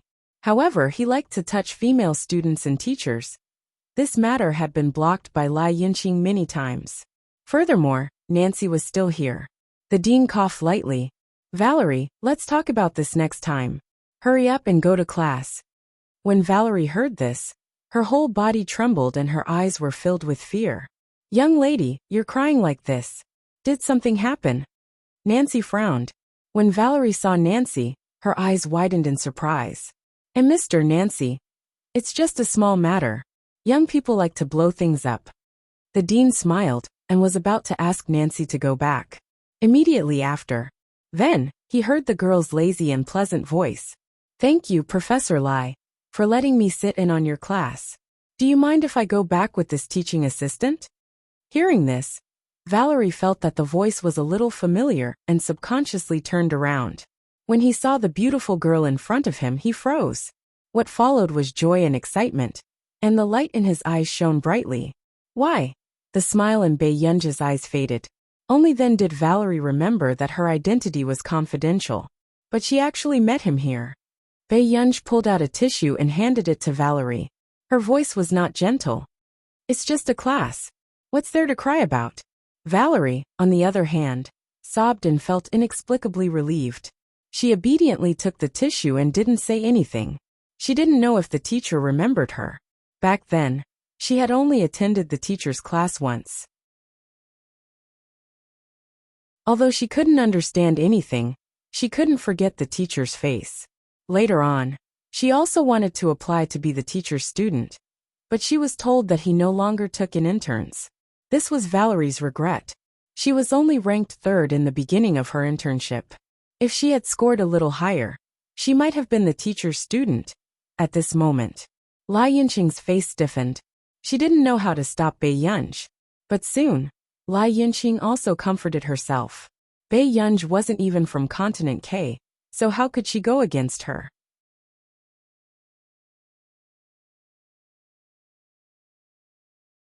Chapter 1045. Nancy could tell that Bei Yunji knew this girl. She said casually, Top universities should be quite open about their resources, right, Dean? The dean could only reply, Yes, yes. Let's go, little teaching assistant. After Bei Yunji finished speaking lazily, Sing Su was stunned. Miss, I have something to call you. You don't have to follow me. Bei Yunji turned around and saw a piece of paper behind Valerie. On the paper was written, I'm a green sow. Bei Yunji's eyes darkened and she quickly tore it off. This action also shocked Valerie. She couldn't help but turn around in fear. Teacher? Bei Yunji crumpled the paper into a ball and threw it into the trash can. She said slowly, It's okay. On the way, Valerie asked cautiously with a hint of nervousness in her voice. Teacher, do you remember me? Bei Yunji said. You're the girl in the 3rd row who passed Tich a note. Valerie was speechless. Her teacher's memory was invincible. Teacher, I was just asking Tich some questions. I was afraid that I would disturb your class, so Valerie immediately explained. Bei Yunji replied indifferently. Why are you here as a teaching assistant? The exchange at the Research Institute was suggested by Director Marcus. Bei Yunji snorted. Marcus really likes to find trouble for no reason. Valerie was speechless. Still, he dared to talk back to anyone. Not long after, Valerie followed Bei Yunji into the classroom. She was also afraid that Lai Yunheng would bring other boys to tease Bei Yunji. Pay attention in class. Bei Yunji glanced at the worried Valerie. Valerie pursed her lips. Before she could say anything, she heard whistling from inside the classroom. This was a top university. Because of the bad behavior of a powerful person, many people were following them. Is this the new female student? She's too beautiful. Many boys were cheering. However, when Bei Yunji walked in and glanced at them casually, they felt an inexplicable sense of oppression that made them not dare to smile anymore. Let's continue with the class. As soon as Valerie finished speaking, someone in the audience followed suit and shouted, "Why don't you introduce yourself? If you're shy, why don't we introduce you to someone first?" The audience roared with laughter. Valerie's face turned green. But then, she heard Bei Yunj ask calmly, "Are you in a hurry to introduce yourself because you're afraid that people won't be able to find a place to visit your grave?" In an instant, there was dead silence in the arena. Many people could tell that this new face was not someone to be trifled with. Some people also noticed that Bei Yunj's wristwatch was worth at least 8 digits. She was a classic example of someone born into a super wealthy family. Many people didn't dare to provoke Bei Yunj, but when Bei Yunj went to get the teaching materials, a young man in a sweatshirt suddenly shouted casually, "Miss Valerie, I don't understand a question." This was Lai Yunheng. "Bring it up." Valerie's face didn't look too good, but she could only say, "Miss Valerie, my leg is not very convenient. Why don't you come down and explain it to me?" Lai Yunheng leaned back and waited for Valerie to come down. Valerie's face changed, but she could only walk over. When Valerie came closer, Lai Yunheng took out the question and listened to her explanation. However, the others saw that Lai Yunheng was wearing slippers and holding a mirror between his toes. He aimed at the bottom of Valerie's skirt. The boys took the opportunity to take pictures. Lai Yunheng smiled slyly. End of chapter. Chapter 1046. However, not long after, Bei Yunj happened to return and saw this scene. She slowly bit down on the candy on the tip of her tongue. But her footsteps didn't stop as she walked to Valerie's side. Her beautiful eyes were slightly raised, but she was overflowing with hostility. The next moment, Bei Yunj's clean black leather boots stepped on Lai Yunheng's toes, and the sound of the mirror shattering could be heard. Lai Yunheng's face was twisted and hideous, and his painful howl sent chills down everyone's spine. Everyone lowered their heads. He saw the playful smile on Bei Yunj's face. She was still in high spirits, but under her black leather boots, there was a glaring blood. The scene was chilling. Valerie's face turned pale when she saw this scene. Her voice trembled as she said, Teacher." But at this moment, no one was paying attention to what Valerie was saying. Bei Yunj smiled and said, "Student, your feet are quite long." It was not that there was no one in the K-Continent Academy who had a better background than Lai Yunheng, but they would not spoil their own interests for a piece of rat **T. Lai Yunheng didn't expect that the day he kicked an iron board would come so soon. Bei Yunj moved the soles of her shoes away, but Lai Yunheng's toes were almost cut off. It was a tragic sight. "How dare you do this to me? Do you know who I am? My sister is Lai Yunqing." Lai Yunheng's face was full of pain, but he still yelled at Bei Yunj fiercely. "I see." Bei Yunj smirked and raised her eyebrows playfully. "What a pity. I never look at the owner when I hit a dog." Not long after, Lai Yunheng was sent to the hospital. Bei Yunj looked at the others with interest. But when Bei Yunj was called away, the others broke out in cold sweat. Who was this person? She was too cruel. Lai Yunheng's toes were almost cut off. In the dean's office, the dean's face was ashen. Valerie's face was pale. "Dean, actually, shut up.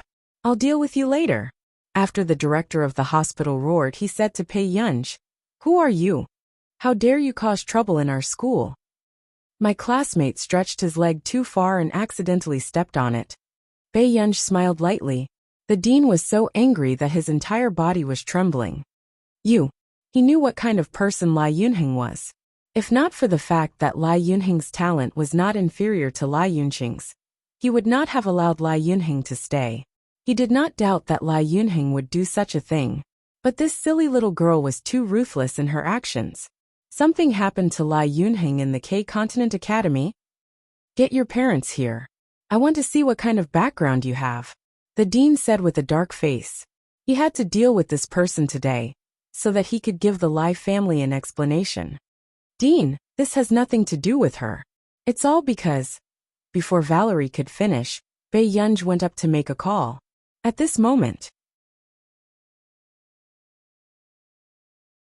Marcus was brushing his teeth when he answered the phone. but he was wide awake when he heard Bei Yunji's voice. There's something that you need to resolve. Bei Yunji's voice was emotionless. Gur. Marcus was stunned. He did not know what was going on. In 10 minutes, the K-Continent Academy will be connected to the dean's office for a conference call. Bei Yunji looked at his watch. At first, the dean thought that Bei Yunji was pretending to be mysterious.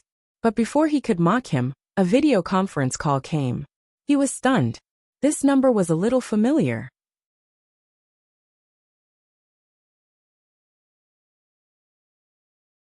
Chapter 1047. Marcus didn't have time to go to the conference room, so he could only start a video conference. He was wearing a suit shirt and a pair of blue shorts. He looked very refined. What's going on? Why are you at the K-Continent Academy? Marcus asked in bewilderment. The dean of the K-Continent Academy pondered for a while, and his face stiffened. He couldn't figure out how Bei Yunji knew Marcus. Aren't you going to tell me why my student was sent to the K-Continent Academy as a teaching assistant? Bei Yunji sat on the sofa, glanced at Marcus, and asked casually. Marcus paused and glanced at Valerie. Valerie? Since when was Valerie her student? She attended one of my classes. Bei Yunji said naturally. Marcus was speechless. After attending one of her classes, she was her student. That meant that he had students all over the world. Valerie is your student? The dean was stunned. Valerie looked older than Bei Yunji. Saying that Bei Yunji was Valerie's student was more like it. Marcus was also a smart person. He could see that Valerie's eyes were red. She might have been wronged and Bei Yunji saw it. He sighed. He knew what Bei Yunji wanted to do. Soon a smile appeared on Marcus' face. You still don't know her? Then let me introduce her to you. This is the former member of our country's Computing Institute that you mentioned to me more than a dozen times. As soon as he finished speaking, everyone suddenly fell silent. The dean froze, and his mind was in a mess. What? What did she mean? This was... The dean immediately turned his head and looked at the girl who was less than 20 years old in front of him. There was only one thought in his mind. She was King done for. That's not right. How could you not know? Didn't we remind you that criminals had hacked into your system yesterday? The dean's face turned paler with every word Marcus said. It was they had hacked into the system. Let's talk about how to deal with my student who was sexually harassed in your school. Bei Yunji glanced at his phone and threw the evidence that Kay had found to the dean. The dean's face turned pale after reading it. Bei Yunji found Lai Yunheng's private group chat. There were all kinds of unsightly chat records. Last month, someone deliberately wet Valerie's clothes with water. Half a month ago, someone took the opportunity to hug Valerie and discussed in the group chat about Valerie's touch with other girls. A few days ago, someone had even left a note in Valerie's office filled with obscenities. Teacher, I didn't expect Valerie to be your student. The dean's to Valerie's face. I shouldn't have left Lai Yunheng alive. Bei Yunji chuckled softly, but the smile did not reach his eyes. He said slowly, I didn't expect that someone would dare to touch my student. Her eyes curved as she continued to ask him in a good mood, but her tone was gentle. Dean, do you think the reputation of the K-Country Academy will be destroyed in my hands? The dean's face turned pale. The scientific research community was undoubtedly the most competitive. Back then, in order to make him an honorary professor, Neely University had reportedly reached an in-depth cooperation with the Computing Institute. If he expressed his stance on this matter, the consequences would be unimaginable. P.S. Good night.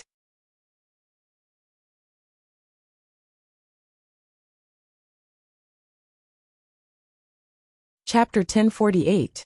Hearing this, Valerie, who was beside her, was a little helpless. She only dared to look at Bei Yunji's faint smile. However, just as the dean was at a loss, the door to the dean's office was suddenly pushed open. Lai Yunqing walked in with a dark expression. When she saw Bei Yunji, she sneered. Wow, Miss Pei is still here. Yunqing. The dean was so frightened that his temples throbbed. He couldn't help but scold her. Lai Yunqing was considered the most promising newcomer in Continent K, so she had the right to be arrogant. However, the person sitting on the sofa opposite her was no ordinary person. It was the person who was nominated for both the Busaka and Farisk awards. Lai Yinqing narrowed her eyes. She didn't know what it meant for the dean to help Bei Yunj. Instead, she sneered. Dean, I've been with Continent K for many years. Now that my brother's leg is about to be crippled, why are you helping an outsider instead of helping me? Yunqing, you have to know how bad Lai Yunqing's behavior is in school. The dean's expression was ugly. He didn't dare to say anything in front of Bei Yunj. Moreover, the video conference was still going on. Marcus and the others saw this scene. Ha, okay. Lai Yinqing sneered and nodded. Bad behavior? It seems that in the vice dean's eyes, as an associate professor and Lai Yunhing's sister, I have a stain on my record. Since that's the case, there's no need for me to continue staying here. Professor Lai, I didn't think of it that way. The dean started to have a headache. Lai Yinqing was a core member of Continent K's Computing Association. If Lai Yinqing left, it would affect Continent K's academy greatly. Now, as Lai Yunhing's sister, I just want to seek justice for my brother. I want the person who hurt him to pay the price. Lai Yinqing stared at Bei Yunj gloomily and sneered. Miss Pei, I didn't argue with you because you were Luo Xie's friend. However, if you can't give me an explanation, you'd better call your parents here. Our Lai family is not to be trifled with in Continent K. Hearing this, the principal's heart skipped a beat. He was afraid that if Bei Yunj was unhappy, she would punish Lai Yinqing along with the Academy of K Continent. Suddenly, a burst of applause attracted Lai Yinqing's attention. Good, Professor Lai is really bold. Lai Yinqing took a closer look and recognized that the person in the video conference was Marcus. Her face turned pale. Director Marcus. She had almost forgotten that no matter how weak Valerie's background was, she was still from the Our Nation's Computing Institute. And her brother had indeed been harassing the people at Country R's Computing Institute. True enough. Marcus laughed, but his eyes were cold. I haven't even gotten an explanation for the sexual harassment of the members I targeted. Yet Professor Lai has come knocking on my door. Lai Yinqing looked flustered. She really didn't expect that the director's office was still holding a video conference. He was just an ordinary member. Why was a core member of the Our Nation's Research Institute attending a meeting? Just as Marcus was about to launch an attack, he suddenly paused and smiled meaningfully. Isn't Professor Lai looking for Miss Pei's parents? Lai Yinqing was stunned by this sudden question. But then, a familiar voice sounded outside the door. Who's looking for me? Lai Yinqing's expression changed. She turned around and saw Nancy. End of chapter.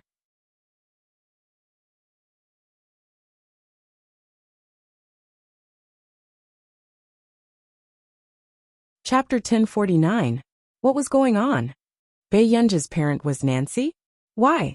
The color drained from Lai Yunqing's face, and the dean subconsciously closed his eyes, feeling very regretful. Sure enough, Nance knew Bei Yunj from the start. Marcus, what are you doing here? Nancy's tone was full of wariness. Don't think that he didn't know that Marcus and Zhong Shenglin were like ghosts, thinking about how to kidnap other people's disciples every day. Teacher Nancy, it was your student who hurt Professor Lai's brother, for the sake of a member of our institute. Look, someone is here to denounce her. Hearing Marcus's words, Lai Yunqing's expression became even worse. Bei Yunj was Nancy's student? What was going on? Didn't Nancy never accept students? How could Bei Yunj become Nancy's student? However, after Nancy learned the truth, his face darkened. Bei Yunj's fingers, which were holding the candy wrapper, paused. What do you mean? I pretended not to know you. Don't you know how to coax an old man like me? You even called Marcus this lousy guy? Nancy was stunned. Then he said angrily, Bei Yunj. Marcus's team couldn't help but lower their heads, not daring to look at their leader's expression. Nancy's eyes widened, and the more he spoke, the sadder he became. What, do you want to change masters? To think that I didn't even sleep for 3 days looking for you. Sure enough, this little girl doesn't have a heart at all. Bei Yunj's eyebrows moved, and the corners of his lips twitched. After a while he said, I didn't mean that. Marcus's heart was sour, And he despised Nancy, this old bastard. Before he became Bei Yunja's master, he always called her good Guer. After he became her master, he treated himself like Guer's grandfather every day. And he even asked Guer to coax him? Was there anyone more shameless than this old thing? Valerie is from Marcus's institute. Bei Yunja's eyelids twitched, and he could only lick his red lips as he explained. Didn't you hear what he said? He told you to call your parents, and Marcus is your parent? In Nancy's mind, she kept imagining Marcus seizing the opportunity to seize power in her absence. She couldn't wait to fight with Marcus. Marcus? Was this old thing was getting more and more out of control? Bei Yunj, and Nance never thought that Nance's brain would be like this. Weren't you unwilling? The girl's usually high-spirited face revealed a hint of helplessness. Nancy's entire body. Everyone's a Yunja's on? Nancy's?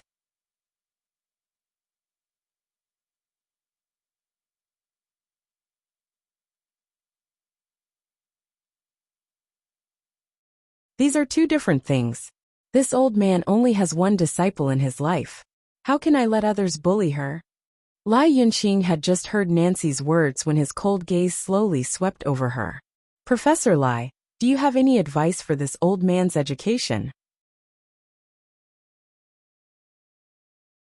Lai Yunqing trembled. His body was already cold. How many people in this circle dared to challenge Nancy?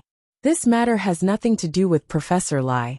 Professor Lai has been in a bad mood recently, and he offended Mr. Nancy and Miss Pei. The dean seized the opportunity to make Lai Yunqing owe him a favor. End of chapter. Chapter 1050. Just as expected, Lai Yunqing looked at the dean gratefully, but when he glanced at Bei Yunj, there was still a trace of unwillingness in his eyes. After Lai Yunqing left, Mr. Nancy Marcus, our school has decided to expel Lai Yunheng and give Miss Valerie some financial compensation. The dean asked carefully, What do you think of this? This has nothing to do with me. Nancy snorted coldly and was about to ask Bei Yunj to leave when he heard the dean hurriedly say, Teacher, since you've already helped us once, can we beg you to help us again? As soon as the dean finished speaking, Nancy subconsciously looked at him with a trace of shock in his eyes. How did he know Guer's identity? Half a minute later, Nancy said to Bei Yunj, You go back first, I still have something to say. Bei Yunj nodded. After he left, the atmosphere became even colder. Dean Donner, your identity can't be revealed to the public.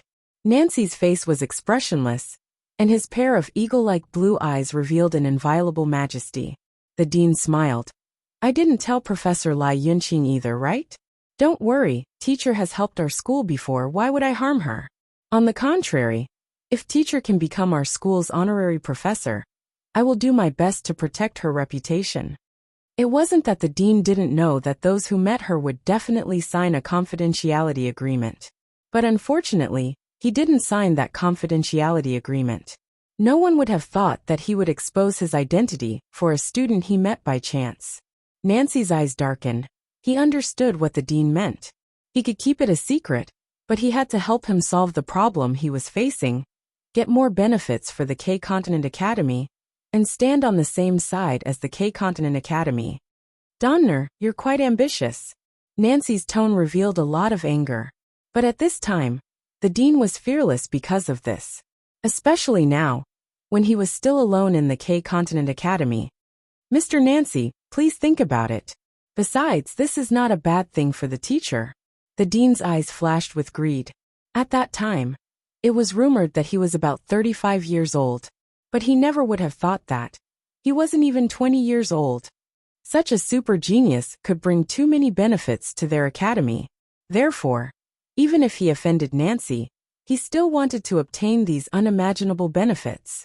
Nancy sneered and said angrily, Donner, do you really think that I can't do anything to you now that I'm no longer in this circle? She's my disciple.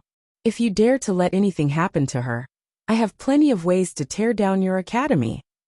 After that, Nancy slammed the door and left. But as soon as he turned the corner, he saw Bei Yunj waiting lazily at the door. Seeing Nancy's furious expression, Pei Yunj knew in her heart that she would definitely be reprimanded this time. She thought quickly, and had just organized her words when Nancy suddenly walked towards her and raised her hand. Pei Yunj had an inexplicable bad feeling in her heart. She lowered her head subconsciously, but she didn't expect that in the next moment, a warm and dry palm would suddenly rub her head. After Nancy's faint sigh dissipated, only the curvature of her mouth remained. Let's go home. This guy was more unbridled than when he was young. Nancy knew very well what Pei Yunj was thinking. End of chapter.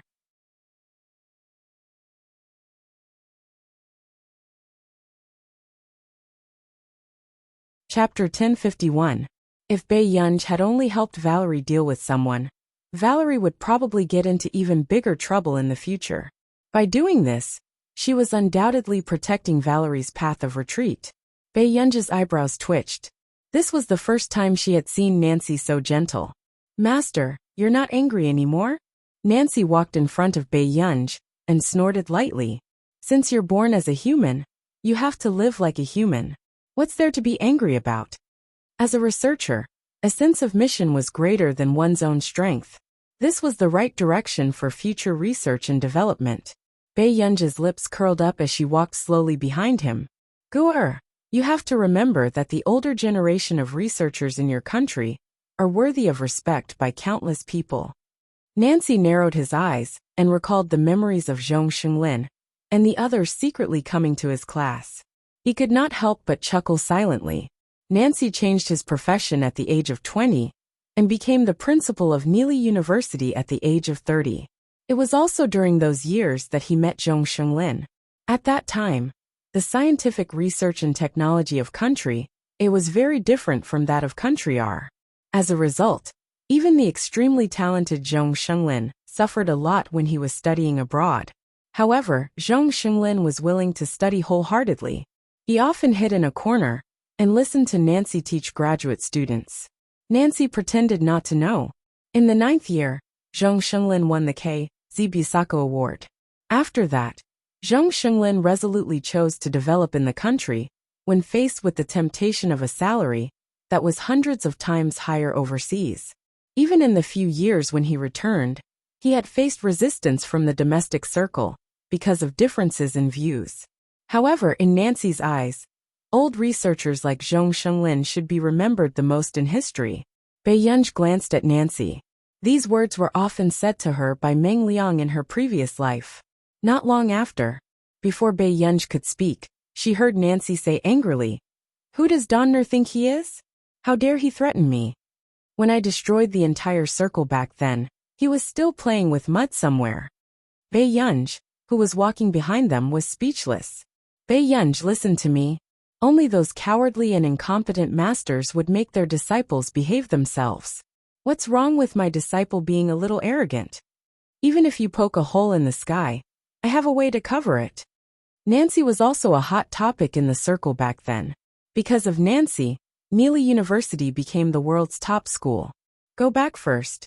Come find me at 73 Cliff Road tomorrow. Nancy glanced at her and said, Master, why don't we have a meal together? Pei Yunj raised her eyebrows. I still have to deal with something. Let's talk about it tomorrow. Nancy left in a hurry. Pei Yunj looked at Nancy's back with an obscure look in her eyes. Not long after, the corners of her lips curled up again. Miss Pei, Master Du is here. Sang Su hurried over again. Go buy me some drinks. I'm going back to find him now. Pei Yunj nodded. After Sang Su left, she called Shang Yan. What's wrong? Shang Yan was already used to Pei Yunj not visiting him for no reason. Pei Yunj smiled straightforwardly. President Shang, I seem to have caused some trouble. Shang Yan was speechless. What did you do? Shang Yan pressed between his eyebrows. I'm at Continent K Academy. The dean already knows my identity. Pei Yunj's eyes curved as she slowly chewed on the candy, but there was no warmth in her eyes. Find a chance to get the dean to sign a confidentiality agreement. P.S. After today's update, I'll send a red packet. End of chapter.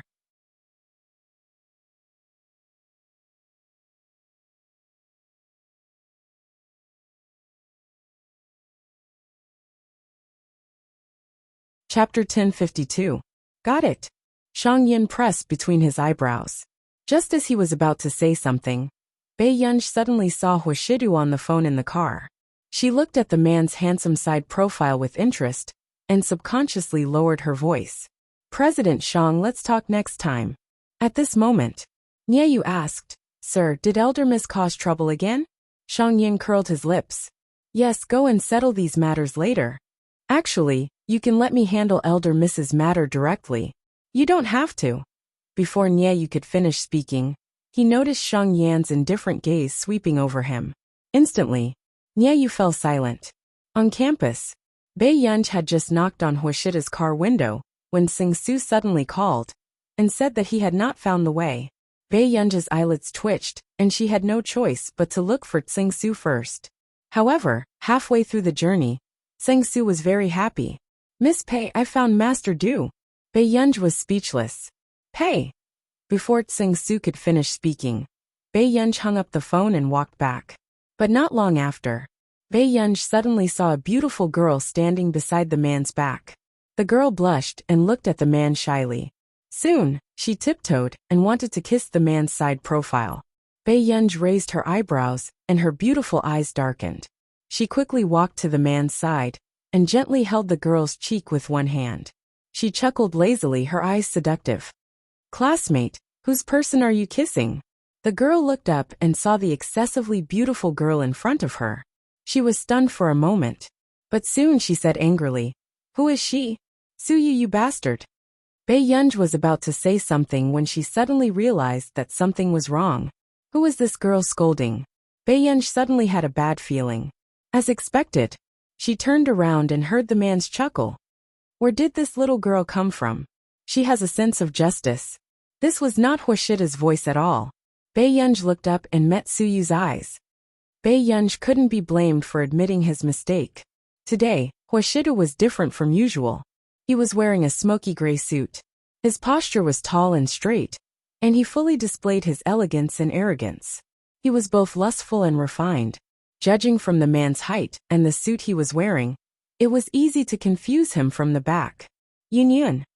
Suddenly, a low and magnetic voice sounded from not far away. The main character had appeared. Bei Yunj. A short while later, Bei Yunj slowly turned her head and looked at the angry girl in front of her. The two of them looked at each other. Bei Yunj also looked very natural. Then, before the girl could react, Bei Yunj suddenly gave the girl a hug and said politely, Sorry for the intrusion. Please continue. After that, Bei Yunj stuffed a few candies into the girl's pocket and quickly left the scene without blushing. The girl. How could he be flirted with by a girl? However, in the next second, the girl's eyes widened when she saw the man Bei Yunj was walking towards. Master Du. What was even more unbelievable to the girl was that the unbelievably beautiful girl had burrowed her head into Huashida's coat. You've grown up. You even admitted your mistake to me? When Huashidu saw Bei Yunj walking over expressionlessly, the corners of his upturned eyes were filled with amusement. He could not help but find it funny. Yes, it's quite embarrassing. A certain Pei, who was in her arms, sighed and could not help but touch her. End of this chapter.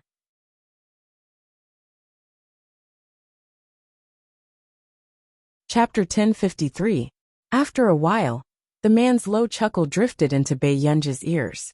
It was a little ticklish. Bei Yunj was speechless. Sensing that the person in his arms was messing around, the man quickly pressed her hand down and smiled casually. If you want to, you can do it in the car later. Bei Yunj was speechless. At this moment, Su Yu suddenly smiled and said, So it's the one from Master Du's family. I've heard of her for a long time. He had been wondering what the person from Master Du's family would be like when Yu Hanran said that she was unruly. He could not guess that she would have such a personality. Su Yu was quite interested. He looked straight at Bei Yunj, but when he sensed Huashida's faint smile, he immediately looked away. This was the first time he knew that Huashidu was so possessive of someone. He could not even look at her. Su Yu, are you very free? Huashida glanced at him casually. He did not really care that his child had recognized the wrong person. Master Du, your girl even recognized you wrongly. She doesn't seem to care much about you. Suyu was not afraid of death. Bei Yunji's eyelids twitched. She did not expect this person to bring trouble to her. Then, Bei Yunji tugged at the man's suit cuffs and coaxed him skillfully. Brother, if he wasn't wearing a pad, I definitely wouldn't have recognized him wrongly. Suyu's smile froze. Suyu was not considered short. His height of 182 centimeters was very proper. But Huashida's height of 187 centimeters made Suyu feel a little pressured. Therefore, Suyu would occasionally add a pad. However, he did not expect Bei Yunji to have such sharp eyes. At this moment, Suyu looked at Huashidu and glanced at his shoes. Master Du is too much. Let's go. The man smiled silently and naturally held his little girl's hand and led her back to the car. Sung Su drove the car that sent Bei Yunji to K-Continent Academy and left. On the other side, Huashidu was sitting in the driver's seat. Bei Yunji was sitting beside him, glancing at the man from time to time. What do you want to ask? Huashidu asked. What's the girl's name? Bei Yunji felt sorry for the girl. Her name is Su Jihuan. Bei Yunji turned to look at him, but didn't say anything. Su Yu is the adopted son of the Su family. It was decided long ago that he had to marry Su Jihuan. Huashidu was not interested in these things, and only knew roughly what was going on. Bei Yunji didn't ask any more questions. She could tell that Su Jihuan liked Su Yu very much, but in Su Yu's eyes, there was no trace of Su Jihuan.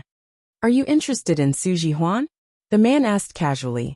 Bei Yunji, what? The man's sexy Adam's apple moved slightly and he chuckled. If Yunyan likes it, I'll ask the Su family to send her over to play with you tomorrow. Bei Yunji, what a tyrant. I have to go out tomorrow. The man raised an eyebrow. How's the inspection today? Hearing this, Bei Yunji stopped playing with her phone. Not long after, she looked at him with curved eyes. Dr. Luo was a little busy today and didn't have time to do the inspection. Brother, did you bring me to K-Continent for this inspection? The man looked at the little girl beside him through the rearview mirror. Soon, Huashidu parked the car at the side and stared at her with his pale-colored eyes. Yunyan, you don't like it? Bei Yunji couldn't stand the man's staring gaze and instinctively wanted to open the car door. But the man locked the car even faster. Bei Yunji turned to look at him. Question mark. End of chapter.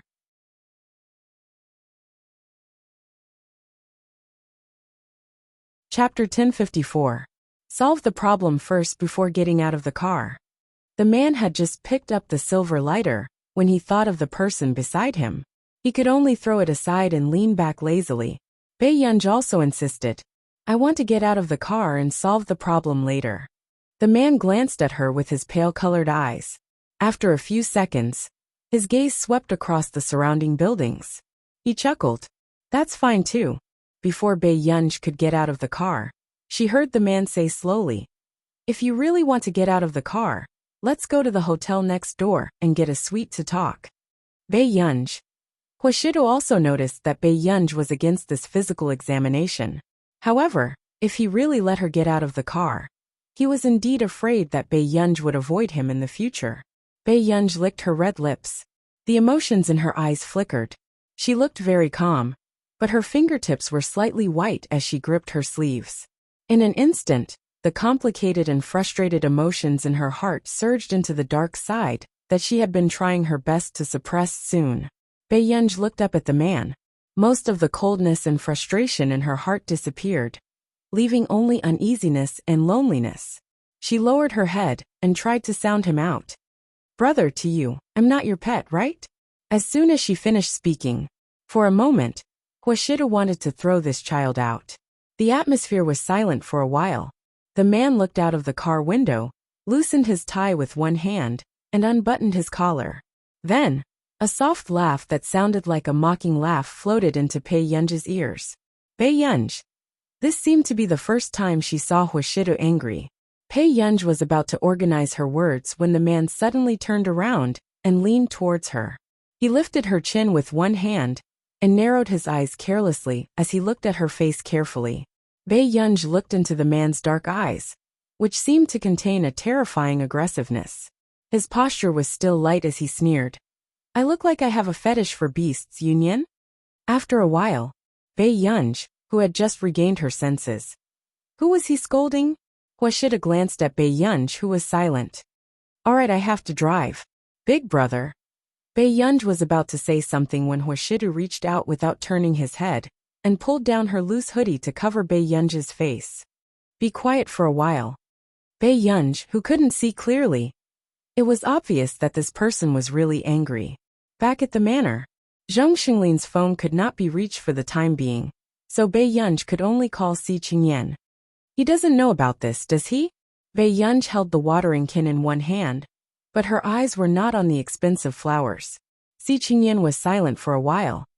Old master probably didn't tell your husband, but why don't you want to tell him?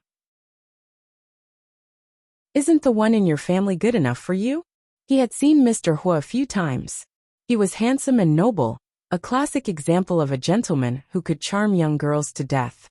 He almost doted on Bei Yunj until she was in a mess. Bei Yunj's hand, which was holding the watering can, paused for a moment before she smiled slowly and said, I feel inferior. Can't I? Who the hell would believe that you felt inferior? Si Qingyan rolled his eyes. If you don't want to say it, then don't. I'm busy too. Alright, then I'll go coax him. Bei Yunj answered and really hung up the call. Si Qingyan. Was this something a human would do? A second ago, she thought that it was a sadistic love drama. But the next second, she was coaxing a man. P.S. Master Pei's illness was also the reason why Master Pei felt inferior in her previous life. Because she really liked Master Du, she tore open a dark side of her. But she wouldn't torture him. She would heal him. Our Master Pei would eat the sweetest candy, and like the best people. Master Pei. As long as I'm not a person with a sweet mouth, sadomasochism won't be able to catch up to me. Continue to do it at night. End of this chapter.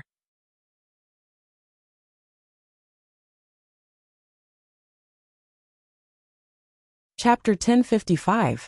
At the door of the study, the moment Zhou Yu came over, he saw Bei Yunj leaning against the wall. He was surprised. What are you standing here for? Nothing. After Bei Yunj finished speaking, she looked at Zhou Yu and said, Assistant Zhou, I seem to have made your master Du angry.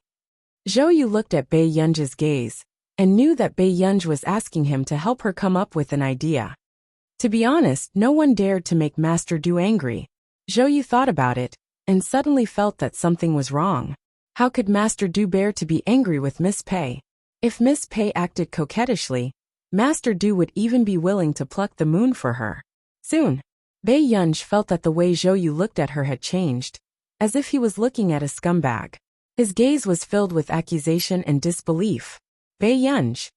It was a pity that Huashida's two assistants did not perform crosstalk. Suddenly, the phone in Zhou Yu's pocket vibrated.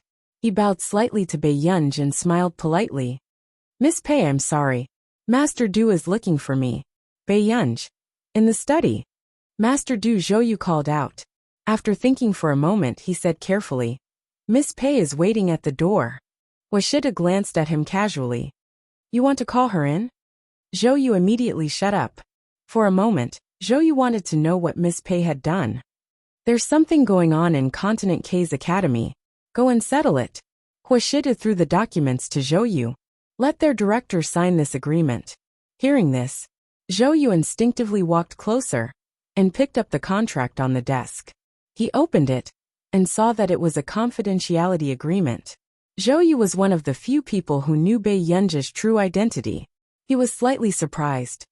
Director Donner knows about it? He reported it.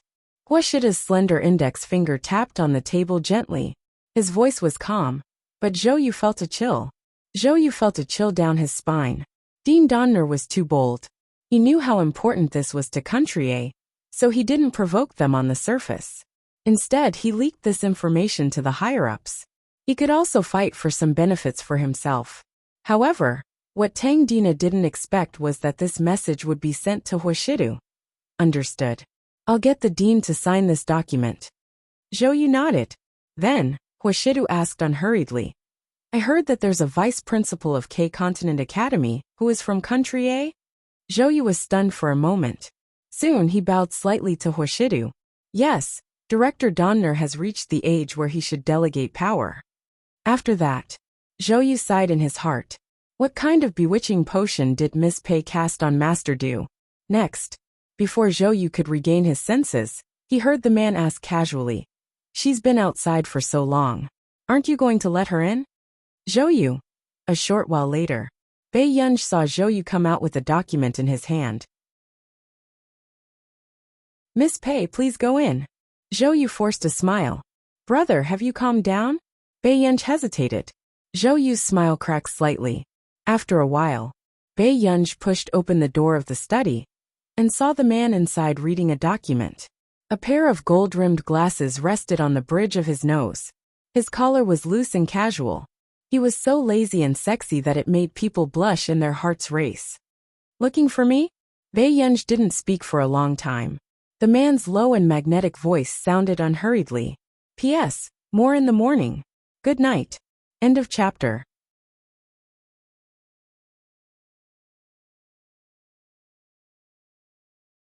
Chapter 1056. Bei Yunj regained her senses. Even the words she had organized outside were disrupted by her thoughts. "Brother, I." Before Bei Yunj could finish speaking, the phone in her pocket suddenly vibrated. Who would insist on calling at this time? Bei Yunj took it out and saw that it was a call from Si Qingyan. Her eyebrows moved as she glanced at Huashidu and quickly answered the call.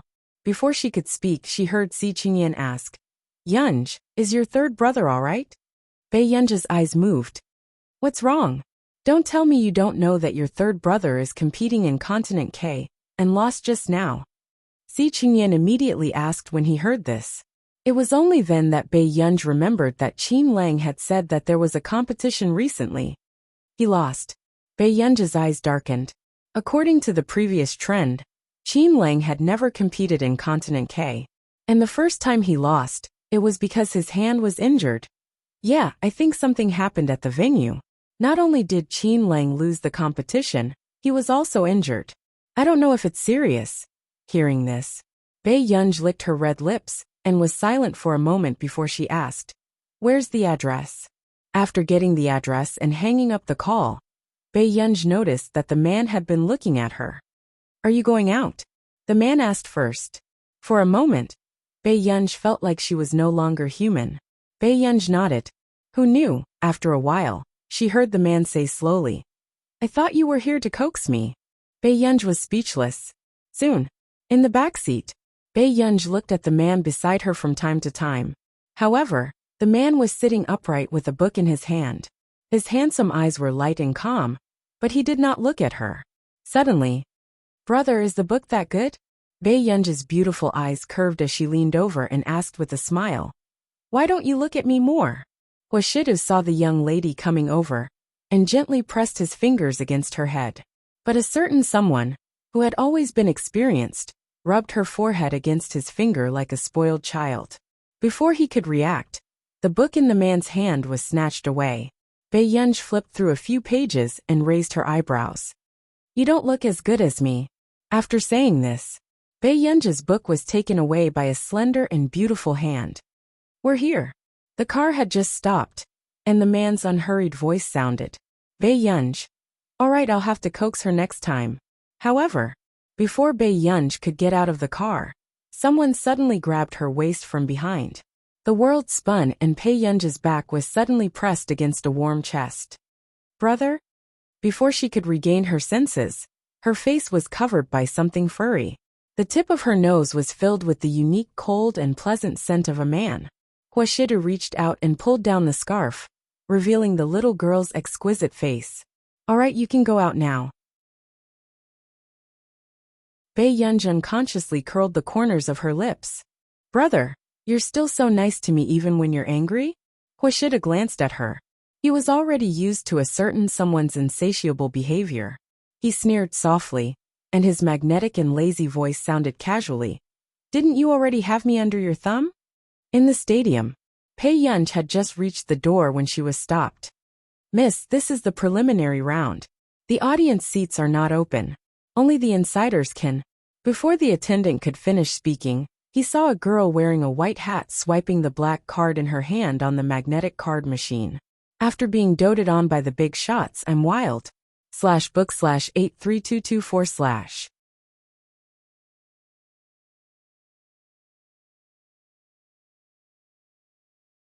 Chapter 1057.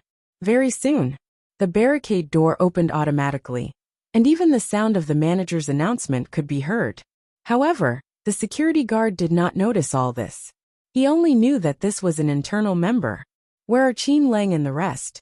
The girl lowered the brim of her hat, and only her sharp chin could be seen. Miss, they're still backstage. I'll bring you there. After the security guard came back to his senses, he immediately brought her over. Backstage. What do you all mean? Almighty Qin was injured because of you. What kind of attitude is that? Bei Yunj had just entered when she heard the confrontation inside. He's obviously not as good as others. I finally know why Almighty Qin has never lost a competition. Before the staff could speak, another person in a blue uniform sneered. As long as he loses the competition, he can push the blame to others. Isn't that enough? You, the hot-tempered team member, was about to say something when the coach beside him immediately stopped him. That's enough. Then, the coach looked at that person. Xiaoji, you and Almighty Qin are not on good terms. Watch your words and actions. After watching the show, Xiaoji sneered contemptuously and left. Qin Lang had been popular in the esports scene for so many years. It was time for him to be replaced. Almighty Qin, I'm very sorry. This time, it was our people's mistake that caused you to be injured. However, this competition can't be delayed. Do you want to change people? The organizer asked. If it wasn't for the fact that their referee team had an anti-fan, Qin Lang wouldn't have been injured. However, even if it was because of the organizer's mistake, they wouldn't suspend the competition because of this accident. After all, it wasn't easy for the team under EG Corporation to win against Qin Lang. Of course, they wouldn't want to let go of this opportunity.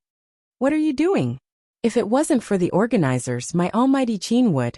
Before the other team member could finish speaking, he was interrupted by Qin Lang. Gah! Everyone turned and saw Bei Yunj standing not far away. She responded faintly and walked towards them. Sister Qin is really good. How could she recognize you when you're dressed so tightly? The team member muttered in disbelief. Bei Yunj sized up Qin Lang's bandaged hand and asked, Is your hand okay? Even Qin Lang's voice became gentler. It's okay. The doctor said that she'll be fine after a few days. Go, or why are you incontinent, K? Almighty Qin, why are you talking nonsense? The doctor clearly said that if we don't treat her as soon as possible, sooner or later. Before the team member could finish, he felt Qin Lang's cold gaze and immediately shut his mouth. I'm here to take a look around the K-Continent Academy. Bei Yunj was silent for a moment. Why don't you come back with me today? I'm afraid that won't do. Almighty Qin has to stay in the place arranged by the organizers, or else. Before the staff member could finish speaking, their eyes met with Bei Yunj's languid and beautiful eyes. But at this moment they were unbelievably cold. What's going on? Suddenly, a clear and cold voice attracted everyone's attention.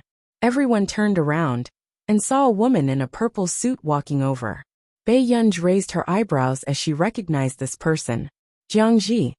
Director Jiang, something happened to Godly Qin's team the staff explained to Jiang Ji in a low voice. Jiang Ji also quickly recognized Bei Yunj. Jealousy flashed across her eyes, and she unconsciously clenched her fists. She didn't understand why Cui Hengchuan had to have this woman. Jiang Ji smiled again. Miss Pei, we meet again. End of chapter. Chapter 1058. Bei Yunj smirked. No wonder you dared to do such a business in Yuncheng. It turns out that Miss Jiang's roots are in Continent K. So President Jiang and this lady know each other. The staff immediately smiled apologetically. Miss Pei, although we know each other, I can't do such unfair things for you, right? You can understand this, right? After Jiang Ji finished speaking with a smile, she seemed to have vented her anger and looked down at Bei Yunj. Everyone had thought that the two of them were old acquaintances. But now, it seemed like they had been holding grudges for a long time. I'll settle this. You wait in the lounge. Before Qin Lang could finish, Bei Yunj interrupted him. Go back and rest first. For a moment, the atmosphere was tense. Even Qin Lang's team members felt that Almighty Qin's sister was too arbitrary and domineering. She wanted Almighty Qin to rest. Could she settle it? Or did she think that someone would delay the competition for her sake? Gah. Before Qin Lang could finish, he met his sister's eyes and immediately shut his mouth.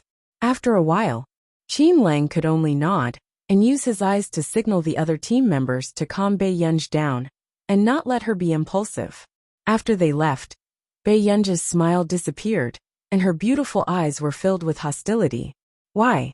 Do you think that you don't have to take responsibility for hurting my family? After she finished speaking, everyone was stunned. They didn't expect Bei Yunj to pursue the matter with the organizers. The staff members were in the wrong. Jiang Ji smiled and said, Miss Pei, what compensation do you want? Miss Jiang, do you think you have the status to negotiate with me? Bei Yunj sneered softly. She raised her eyebrows and sat down in her seat. Before she came, Bei Yunj had already contacted someone. Now she just had to wait. As expected, Jiang Ji's face had already darkened. The staff beside her was even more sarcastic. Miss Pei, who do you think you can get to negotiate with? It doesn't matter if Almighty Qin wants to compete or not. The maps of the gods can still be played without him. If you know what's good for you, you can still stay and watch the competition. If you don't know what's good for you, then I can only ask you to leave. Hearing this, Jiang Ji's complexion improved slightly. Jiang Ji smiled. Miss Pei, I understand that you're in a bad mood, but rules are rules. How can they be changed so easily? The staff member patted his collar and glanced at Bei Yunj with disdain. If there's nothing else, I'll let Almighty Qin continue the competition. Hearing this, the team members couldn't help but look at Bei Yunj. However, there was no movement from Bei Yunj. It seemed like she was here to throw a tantrum, but Qin Lang was a real siscon. However, unexpectedly, before the staff left, a man in a suit and leather shoes suddenly appeared in everyone's line of sight, panting. This person looks very familiar. Everyone was discussing. Suddenly, someone recognized him. It's Mr. Colin from the Delaney Group. Why would this person appear here? Jiang Ji couldn't help but look at Colin in disbelief. This was the general manager of the Delaney Group's Continent K branch. Normally, even she wouldn't have the chance to see him. Mr. Colin, how did you? When the staff saw Colin, his smiling face immediately changed. However, Colin didn't pay attention to anyone.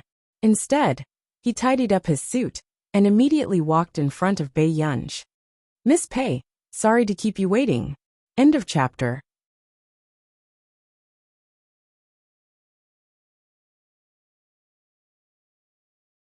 Chapter 1059. Bei Yunj looked at her watch and did not say anything else. Instead, she curled her lips with interest. Colin, this stadium belongs to Delaney, right? Colin nodded. Yes, Mississippi, he immediately smiled. If you like it, I believe Mr. Delaney is willing to give it to you. Hearing this, the staff member's smile stiffened. He suddenly had a bad feeling, indeed. The next moment, Bei Yunj curled her lips. Mr. Colin, you don't have to be so polite. However, I do want to borrow this land for a few days. Colin could not help but ask. Miss Pei, why are you suddenly interested in the stadium? I'm not too interested. Bei Yunj laughed lazily. I'm afraid that someone will chase me out. You must be joking. Although the people who have been setting up the stadium these few days are all from EG Corporation. But if EG Corporation really dares to chase you out, aren't they afraid that Mr. Vic will pursue the matter? As soon as she finished speaking, the staff member's heart trembled, and he instantly felt weak. Mr. Vic, that was the founder of EG Corporation. What was the background of Almighty Qin's sister? She got Mr. Colin to receive her, and even had contact with Mr. Vic. At this moment, only Qin Lang and the vice captain of Vic's team, who had missed the competition but had met him at the auction, knew a little about the inside story. After a while, Colin seized the time to gain her favor. Don't worry, Miss Pei. As long as you're willing, the right to use this venue will belong to you. Everyone heard Bei Yunj's interested voice and said lazily, Okay, then I'll have to consider if I should chase you out.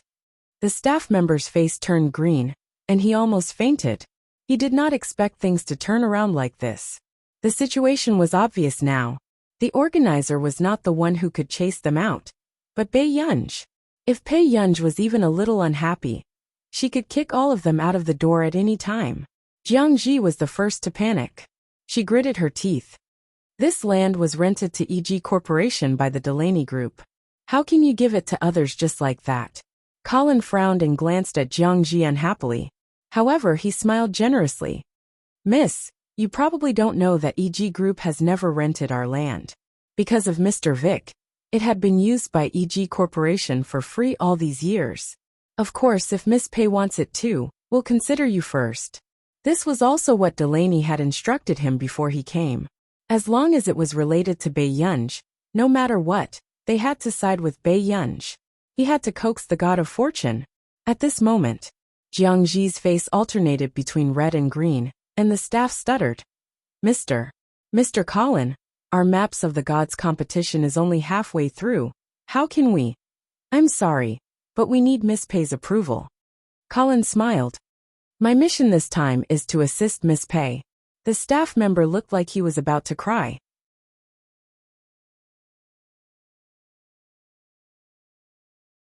Jiang Ji gritted her teeth and looked at Bei Yunj. She didn't know where this woman got her connections from. Bei Yunj curled her lips and walked slowly in front of Jiang Ji.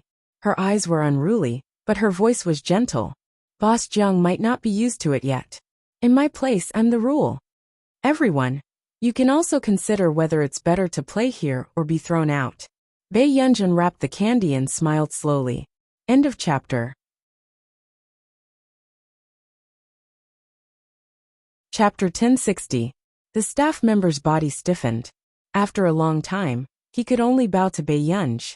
Miss Pei, I'll go ask our manager first.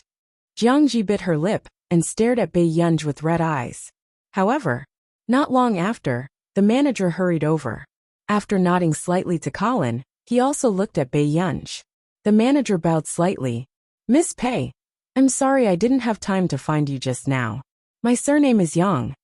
When Bei Yunj swiped the card and came in, there was news in the manager's office. But Bei Yunj left so quickly that he didn't know who had the senior management card. Manager Yang. Bei Yunj nodded. Manager Yang immediately smiled. Miss Pei, I'm very sorry about Almighty Qin's injury.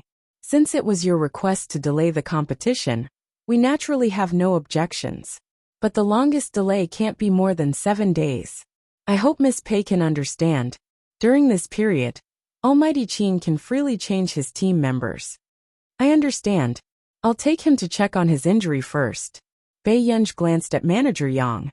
As for the person who deliberately hurt him, I also hope the organizers can give me a satisfactory result. Miss Pei, don't worry. I hope your friendship with Mr. Vic will not be affected by these things. As soon as he finished speaking, Colin couldn't help but look at Manager Yang. Old colleagues. They were all here to coax the god of fortune. At this moment, Qin Lang's team members were all in a daze. They didn't expect that the competition could really be delayed. Miss Pei's network was heaven-defying. In the end, when the delay was announced, everyone was shocked, including the members of these teams. And EG Group's way of handling it was very humane. In these 7 days, all the members of the competition would enjoy the best treatment at the top hotel, and would also be given a team consolation fee as compensation. In the laboratory, Luo Xie's eyelids twitched. After hearing Sing Su's message, the corners of his mouth couldn't help but twitch. What's the matter? Asked a handsome man with shoulder-length blonde hair beside her. There's a patient today. Luo Xie pressed between his eyebrows. He didn't expect that Miss Pei would use him so easily. Yo, don't you always have Sunday off? There are still people who dare to give you patience? The blonde man asked with a smile. You'll soon know who dares to give it to me. Luo Xie sneered. With Huashidu around, he could not refuse at all. Soon, everyone saw a handsome young man with short silver hair, and a girl with long curly hair appear in front of them. Miss Pei, you're quite bold. How dare you bring anyone to my laboratory? In an instant, Luo Xie's eyes were full of thought. Wasn't Bei Yunj afraid that he would tell Huashidu? She actually brought a man to his place? This is my third brother Qin Lang. His hand is injured. Please take a look at him, Dr. Luo. Bei Yunj tried to sound polite. Luo Xie looked at Qin Lang with some surprise. Although they didn't look alike at all, he was still a handsome young man. Is this your friend? Qin Lang turned around and asked. Bei Yunj. No. Luo Xie's eyelids twitched. Mr. Qin, come with me for a checkup first, another member in a white coat said. Qin Lang nodded and followed him in. Soon Luo Xie pursed his lips. Miss Pei, I won't be seeing patients today. Bei Yunj gestured for him to look at the computer. The contract for the import of the latest batch of medical equipment from Stevens Research Institute has been sent to Dr. Luo's email. P.S. Good night. End of chapter.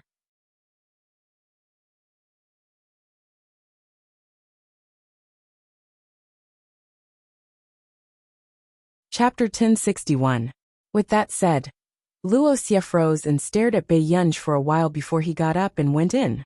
On the other hand, the blond man followed beside Luo Xie excitedly, but his eyes were fixed on Bei Yunj. Luo Xie, don't you think that girl is very beautiful? Of course. Luo Xie glanced at him coldly. If she wasn't beautiful, how could this woman be so bewitching? The blond man suddenly poked his shoulder. Luo Xie, I have something I need your help with. Hearing this, Luo Xie looked at him. Soon. It's not the first time Mr. Qin's hand has been injured. He needs to be hospitalized. Luo Xie glanced at Bei Yunj. I have a temporary hospital. I can arrange for him to go there. How long will it take? Bei Yunj raised an eyebrow. If the surgery is successful, it will take at least 3 months. I will arrange 3 surgeries for him. Before the second surgery, he can't compete no matter what, Luo Xie said calmly. Hearing this, Bei Yunj frowned. What about Qin Lang's competition? The blond man beside him poked Luo Xie anxiously with his elbow. Only then did Luo Xie frown and glance at his friend unhappily. In the end, Luo Xie had no choice but to ask, Does Miss Pei have time? Bei Yunj glanced at the two of them. I have something on tomorrow. You can do it today too, the blond man said happily. After noticing Bei Yunj's gaze, Luo Xie could only explain. My friend is a director and has recently been hired for a perfume commercial. He wants you to be the female lead. The blond man could not help but glare at Luo Xie, blaming him for introducing himself too casually. He immediately introduced himself with a smile. Miss Pei, I'm Brennan, the director of our nation. My films have won 3 Mayerk Awards. The Mayerk Awards were the highest award in the film industry. If it was Qin Yu, he would definitely recognize this famous director Brennan, who had created countless best actors and best actresses. Brennan stared at her with bright eyes and asked urgently, Excuse me, Miss Pei, do you have any thoughts of acting? In his opinion, not only was Bei Yunj stunning, but she was also very intelligent. She was obviously beautiful and languid, but when she raised her eyebrows, she was in high spirits. This was the type he had never met before. He was also confident that with Bei Yunj as the female lead, they would be able to produce the most stunning youthful literary film. No, Brennan. The rejection was very straightforward, without any pleasantries. Then how about an advertisement? Is that all right, Miss Pei? Brennan looked at her pitifully. He still wanted to try Bei Yunj's talent. If he really had the talent, it wouldn't be too late for him to pester him. Bei Yunj glanced at him indifferently. Brennan also hinted to Luo Xie to help persuade him. He was a famous director, yet he had to shamelessly do such a thing. Luo Xie could only say, Miss Pei, my friend is obsessed with acting.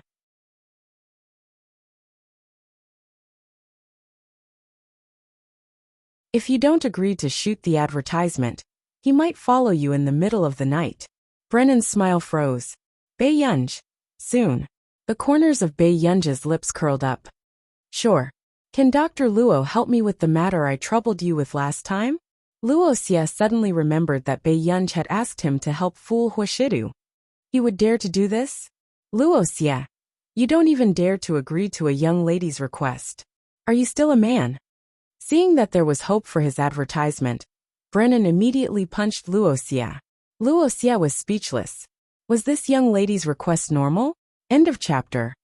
You're tuning in to the Journey of the Soul YouTube channel. Don't forget to subscribe and join us on this journey to catch the most captivating stories.